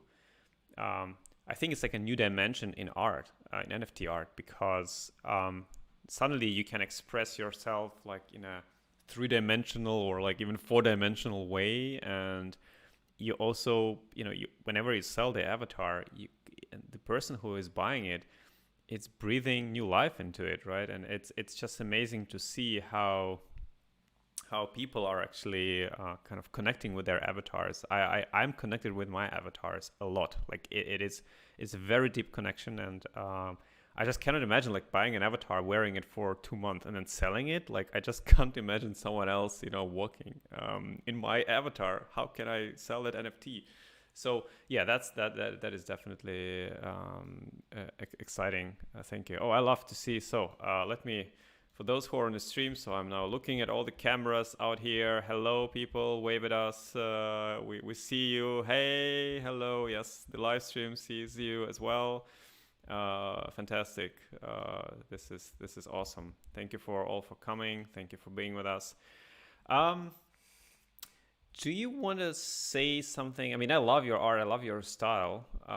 Do you want to say something about these art pieces here in this particular gallery, or we will do it a little bit later? Yeah, just quickly. I mean, there's not a ton of like backstory to this. So the client I was working with, they were called Potency. And it was an Indian company, and unfortunately, companies go under. But they were making these beautiful screen-printed clothing designs, and nice booty. Who's this? Excuse me. So yeah, I mean, like straight ahead over here on the wall, this brain, that was the very first screen printed design I ever made. So there's not a whole lot to it. It was more just about playing with movement and coming up with something that would look neat on a t-shirt. And then the image behind me is called Exhale, and that was my second one. So you can see like the jump in progress there. Yeah. So all of these started as sketches in my sketchbook, and screen printing is all about like flat color, limited color palettes, and really the absence of access. So as digital artists, we tend to have, a million brushes and, 20 different programs that you can tap into at any point to kind of get the job done. And so being limited by the function of the art kind of laid bare my grasp of the fundamentals, and so taking that limitation and pushing it kind of as far as I could to create compelling designs is basically what this body of work is about. Not much more to say about it. Each piece kind of has its own individual story behind it, but yeah, this particular bottom floor is about like the absence to access, I guess, and then what you do with that. That's kind of the bed of innovation and creativity, in my opinion. Love it. Great art pieces. And I must say, and I think for our visitors, just a little bit of information. So we're now having this event here in Somnium Web, and right when we finish this event, so around about in half an hour, we will have an after party in VR, in Somnium VR client. So if you happen to have a VR headset, or you happen to have a PC, you can download our client from somniumspace.com and pop in the city center in about half an hour, 40 minutes, and directly go to the disco club, where we'll be having a live DJ from LA playing to us into VR. We'll be dancing, and he will be watching us from within the reality into virtual reality and back and forth. Kind of like a mixed reality disco will be happening to celebrate this event today. So don't forget to log in and jump in if you happen to have PC or VR headset. And so I think that first of all, I really love those art pieces, and kudos to Natural Warp for making this gallery. I like his style. You can, whenever you go into Somnium, you're having like a walk or something, and you pass by this kind of galleries, I immediately know like, okay, that's Natural Warp's gallery and style. Okay, another question I have, and I always ask this question, and I mean it in a very, very positive way. what do you think Mark, about marketplaces? Where is Mark? You know where Mark is? Could you mute yourself, please, user? Thank you very much. He's looking for Mark. I mean, I hope not for Mark Zuckerberg, because he's not here, definitely. Or maybe, I don't know. Mark, sorry, I'll take 30 seconds. Mark, could you, if you're here, can you, if you're here, meet me at spawn. If you're here, meet me at spawn.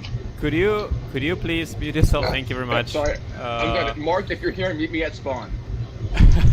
All right. So, the question is, what do you think about marketplaces? I mean, there are some. At least I'm not a big collector. I collect some crypto art. I have my galleries and some there. But what do you think about marketplaces like Rarible, Non-Origin, Super Rare, and tons of others which are appearing right now? Like, what is your take on them? Yeah, I feel like these guys are like remnants from like my past, little trolley trolls. Anyway, Mark went to Spawn, so you can find him there, Scott, or Scott went to Spawn something. So anyway, what do I think about these marketplaces? I think they each have their strengths, and I definitely don't think it's a good idea when you have, well, let me say this. It seems like it's really easy to steal people's artwork and mint it, with a slight change or putting a little Ethereum symbol in there or something. Just stay away from it. It's no good. I think that the platforms do have a responsibility to make sure that they're curating to some extent and doing away with stuff that shouldn't be there. But I don't know. That's all I can say about that, really. There's definitely like a hierarchy in some sort as far as like the quality of the different marketplaces, but they each have their strengths. And I would say right now, for new artists, like your best bet is probably OpenSea. It's just it's the nicest, it's the most stable. It does a ton of different things. There's the lazy minting, but really it's kind of up to you to develop your communities and get the eyes on your work no matter what platform you're on. But yeah, I would say for sure, like Super Rare is kind of the dominant platform just as far as like the level of curation. I mean, Nifty Gateway obviously spends a lot of time curating and picking and choosing who they work with, but I don't know. I think I'm the most honored to be a part of Super Rare, though I had a very nice sale on Foundation recently. I don't know. I think that probably I'm going to stick with limiting myself on the platforms. Glass Crane, he has different takes on it, and they're all really valid. I think that there's an argument to be made for having many open editions, especially if you're like people. I mean, what does it matter if I'm on Super Rare dropping one of ones, and those don't really ever come to, any kind of real fruition. Like they never gain any value, just as an example, but Beeple is Beeple, and he's got 50,000 open editions, and they're all worth 200,000 a piece. So, there's an argument for scarcity, and there's an argument for, the other. I've learned my lesson, I think, in previous attempts, especially with the quote unquote pin community. There's this whole community, around enamel pins, they kind of festival goers, and I made the mistake of working with one, and as soon as I worked with one, then 5 others got in contact with me, and I'm like, sure, yeah, here, $1,000, sure, let's do it all. And that really like tanks your value in that particular community. So I think I'm a little bit hesitant to just be everywhere all at once. Right. I'm definitely sticking to the one-on-ones for now, and but it's not the only way to do things. So I guess that's the answer to that. Yep. All right, got it. Absolutely valid answer, and I do agree. I think what is your take on kind of like the NFTs right now going mainstream? Because just my observations is we've been doing this already for quite a long time in Somnium, right? And now I see some people coming in and suddenly like contacting me on LinkedIn or email or something like that. Arthur, haven't you So, been Scott, what doing do you something think? with blockchain and NFTs? I'm like, yeah, good morning. It's like, absolutely. You're breaking up, Scott. You're breaking up. So that kind of like the whole, there's a very positive wave of NFTs going mainstream, and absolutely You're breaking deserved up, because the Scott. technology is amazing. But also I think there is in some point there is some too much of the noise happening. Like where's the balance? Like what do you think? Where's the balance, and how do you perceive that? Definitely, there's a crypto winter coming, I think, or an NFT winter coming. Yep. A lot of people are going to run for the hills. It gets frustrating when you're not selling. I went through a period up until like last week where it was like 3 months, just a dry spell, and I made the decision to just put my head down, use that time to just connect with people and keep the faith. And I think that it just for new people coming in, it's there. Not a lot of them are going to be around forever, and so you kind of have to play the long game and devote yourself to that. Like I said, thinking about innovation, thinking about how the blockchain and things that are interfacing with the blockchain are going to develop, and when you go through those dry spells, you have to be committed, and you have to use that time to branch out and seek other solutions. And but yeah, I mean, there's a ton of noise right now. It's crazy, honestly, and I don't know. I don't think it's going to be like this forever. I think that people will catch on to like blockchain metaverses. They'll start developing there. That will be a big wave soon. And you're going to have a level. Yeah. You're going to have a level of technical, expertise to be able to build for this stuff. So yeah, I just can't emphasize that really enough. I mean, art is art. It will always be art. It will always be appreciated. But having a function and a utility for your designs, I think, is the winning strategy. And not a lot of people understand that. And so I think folks will get frustrated and probably just take off. All right. Yeah, I mean, I agree that great that you're bringing this utility aspect of NFTs, because and everybody knows that I'm utility and use case junkie. I just want to see in everything a utility, and when I see an NFT, and again, art is different because I think aesthetics and feelings about the art of each person is utility. And if an art is making you happier, or you like the art, or you just enjoy it, or you meditate inside the art, like like some people do and I do in Natural Warp's art, 360 art, like that's utility, right? But if I talk about other things, and of course you cannot say that everything is utility. There are limits, right? And there are limits into what is utility and what is a pure money grab, or just a funny game, or just something useless. So what is your opinion in terms of utility versus let's people play with everything, let them try everything. Maybe some people will get burned, some people will learn their lesson, but generally speaking, let's embrace every attempt, whatever that attempt is. Like, what is or you would rather say, hey, I mean, stay sane, people. Don't jump into everything. Don't try to scam out people for the money, and do not do the like. What's your take on that? Is that you, Scott? So I would say that it's kind of blue sky phase right now. So all of these different projects are important in some way. They play a role. And people are going to have to learn their lesson. They're going to have to find, their own sense of value. And a lot of that will be defined by what other people's feelings on value are too. But I think that,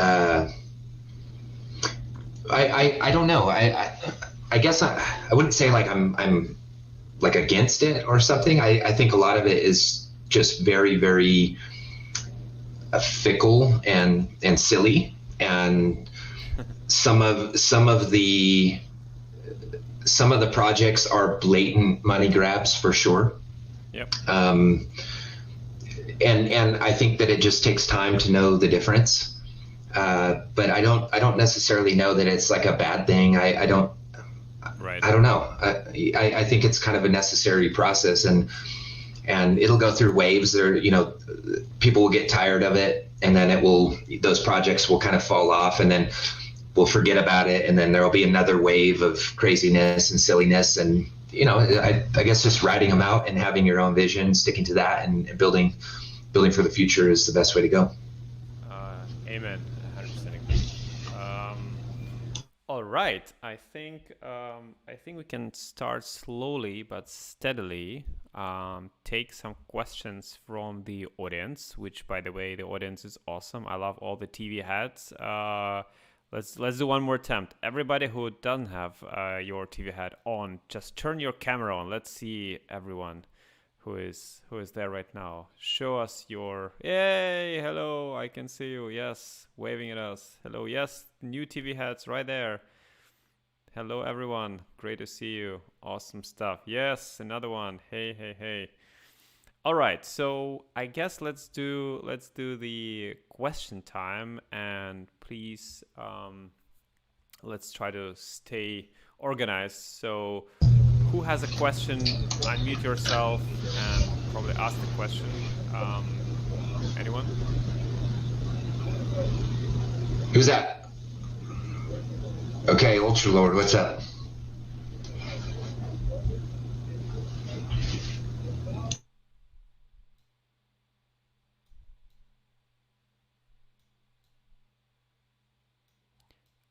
Elo, can you say what was the question? Because I didn't hear the Ultra Lord's question. He's still asking. Okay.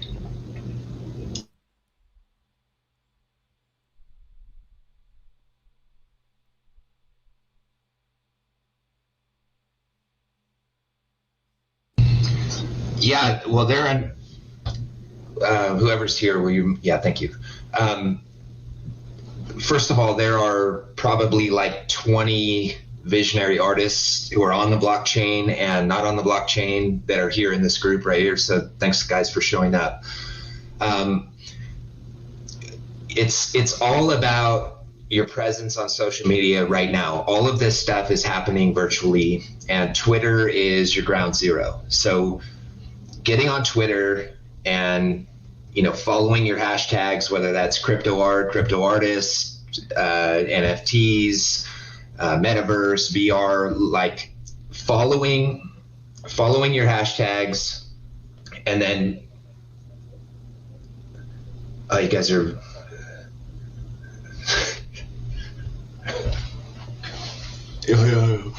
all right. So anyway. Everybody, please mute your microphones. Thank you very much. Because I don't hear them right now. I don't hear anyone asking questions. Tards. Okay, we can move here if you want. Further away. Yeah, see, they're tards. All right. What's happening? I don't hear them. So yeah, they're tards. We can move out like further from them. If you follow me. Yeah, where are we going? I'm right there. Here.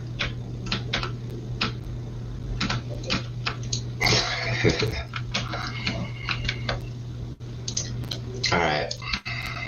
So anyway, what's up, Crane? This is beautiful. Thank you. Thank you. Thanks for having me. Right on. So anyway,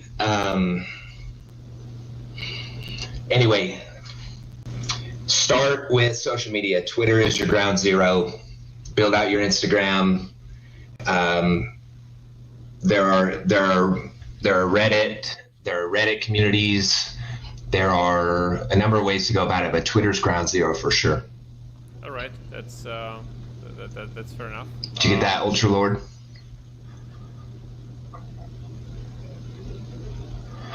It's your Twitter is ground zero right now. That's where all of your collectors are. I mean, there are a number of different ways to do it, but Twitter is where you want to be, definitely. That's where you're going to build your relationships, and then you can just branch out from there. But social media in general, but Twitter is number one for developing like a community, developing those relationships, and then having the opportunity to get in front of people and sell. Right, yeah, absolutely. Anyone else having questions?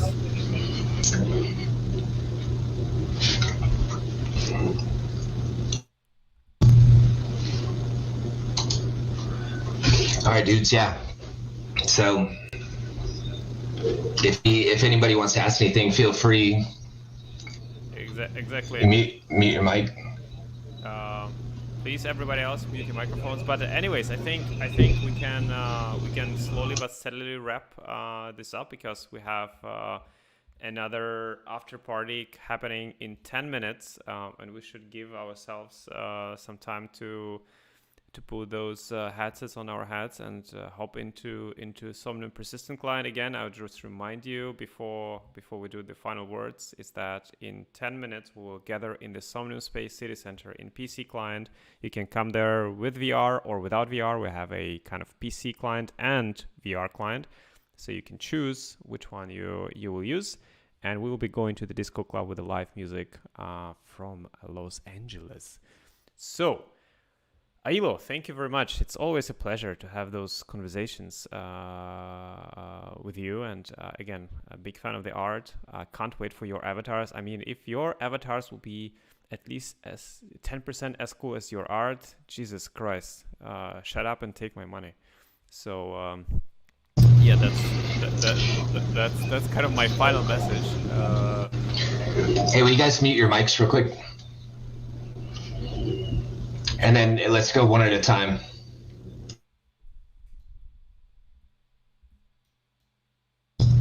So go ahead.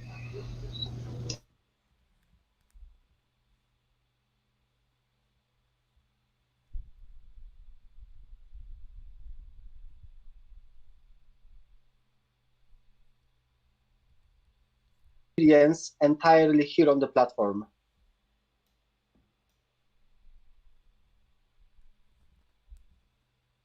Archer. Yeah? What's up? So Mars was asking, here, hold on. We're kind of, do me a favor, guys, mute your mics. Everybody, please mute your microphones. Do you still hear me? Yeah, you can hear me. Yeah, I hear you.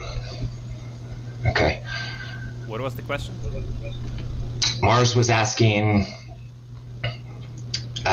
when should I got a crazy feedback here. Okay, let's maybe move here. User 827326. All right. You can mute your browser tab if you want, Elo, and just ask the question and then unmute it when you're done. Okay. Anyway, Mars, ask again. I'm not sure I'm hearing him actually. Can I complete the transaction directly from here without jumping to outside marketplaces? Just complete the entire flow of transactions from here. Right. Okay, good question. So you could do that inside, like, okay, there are several steps in between this and what has to happen, right? going to marketplaces like OpenSea, when we link the NFT art to OpenSea, for example, is not necessarily a bad thing, actually. But we're actually working on, and we will start from VR part of the Somnium space. So in VR client, this year, probably somewhere in summer, you'll be able to transact gaslessly and instantly with other people, even by giving them the item like in VR, by holding the item and giving them the item into their hand. You'll be able to transfer the ownership of the NFT and also confirm the payment by doing so. So this is coming, but I will tell you like this, there will always be a use case where people will want to transact on the other platforms like OpenSea. When you click here on any NFT which you see around yourself, you'll be linked to OpenSea, which is absolutely totally fine actually. And there will be use cases for things like wearables, for ticketing, for other for other small things, and for some services inside VR world in Somnium, where you will be able to transact seamlessly without going to any other third-party marketplace. So both options will live, both options will exist. There will be just different use cases for different items and different different times. So I hope I answered your question, but they'll always stay like different different things. Anybody else?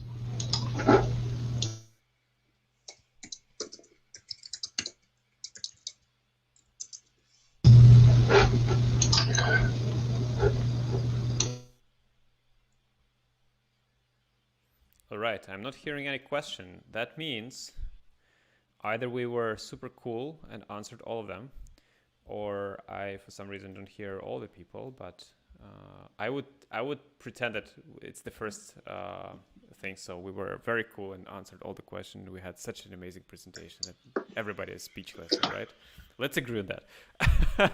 And all right, thank you everybody again. Elo, thank you. Pleasure as always. Metaverse is great. I hope to see you in the after party in about 10 minutes. Don't let this DJ play alone. Let's do some dancing moves and have some fitness in VR. So come to the city center and let's go there and dive into the metaverse and have some freaking cool experience. Once again, Elo, thank you very much. It was a huge pleasure.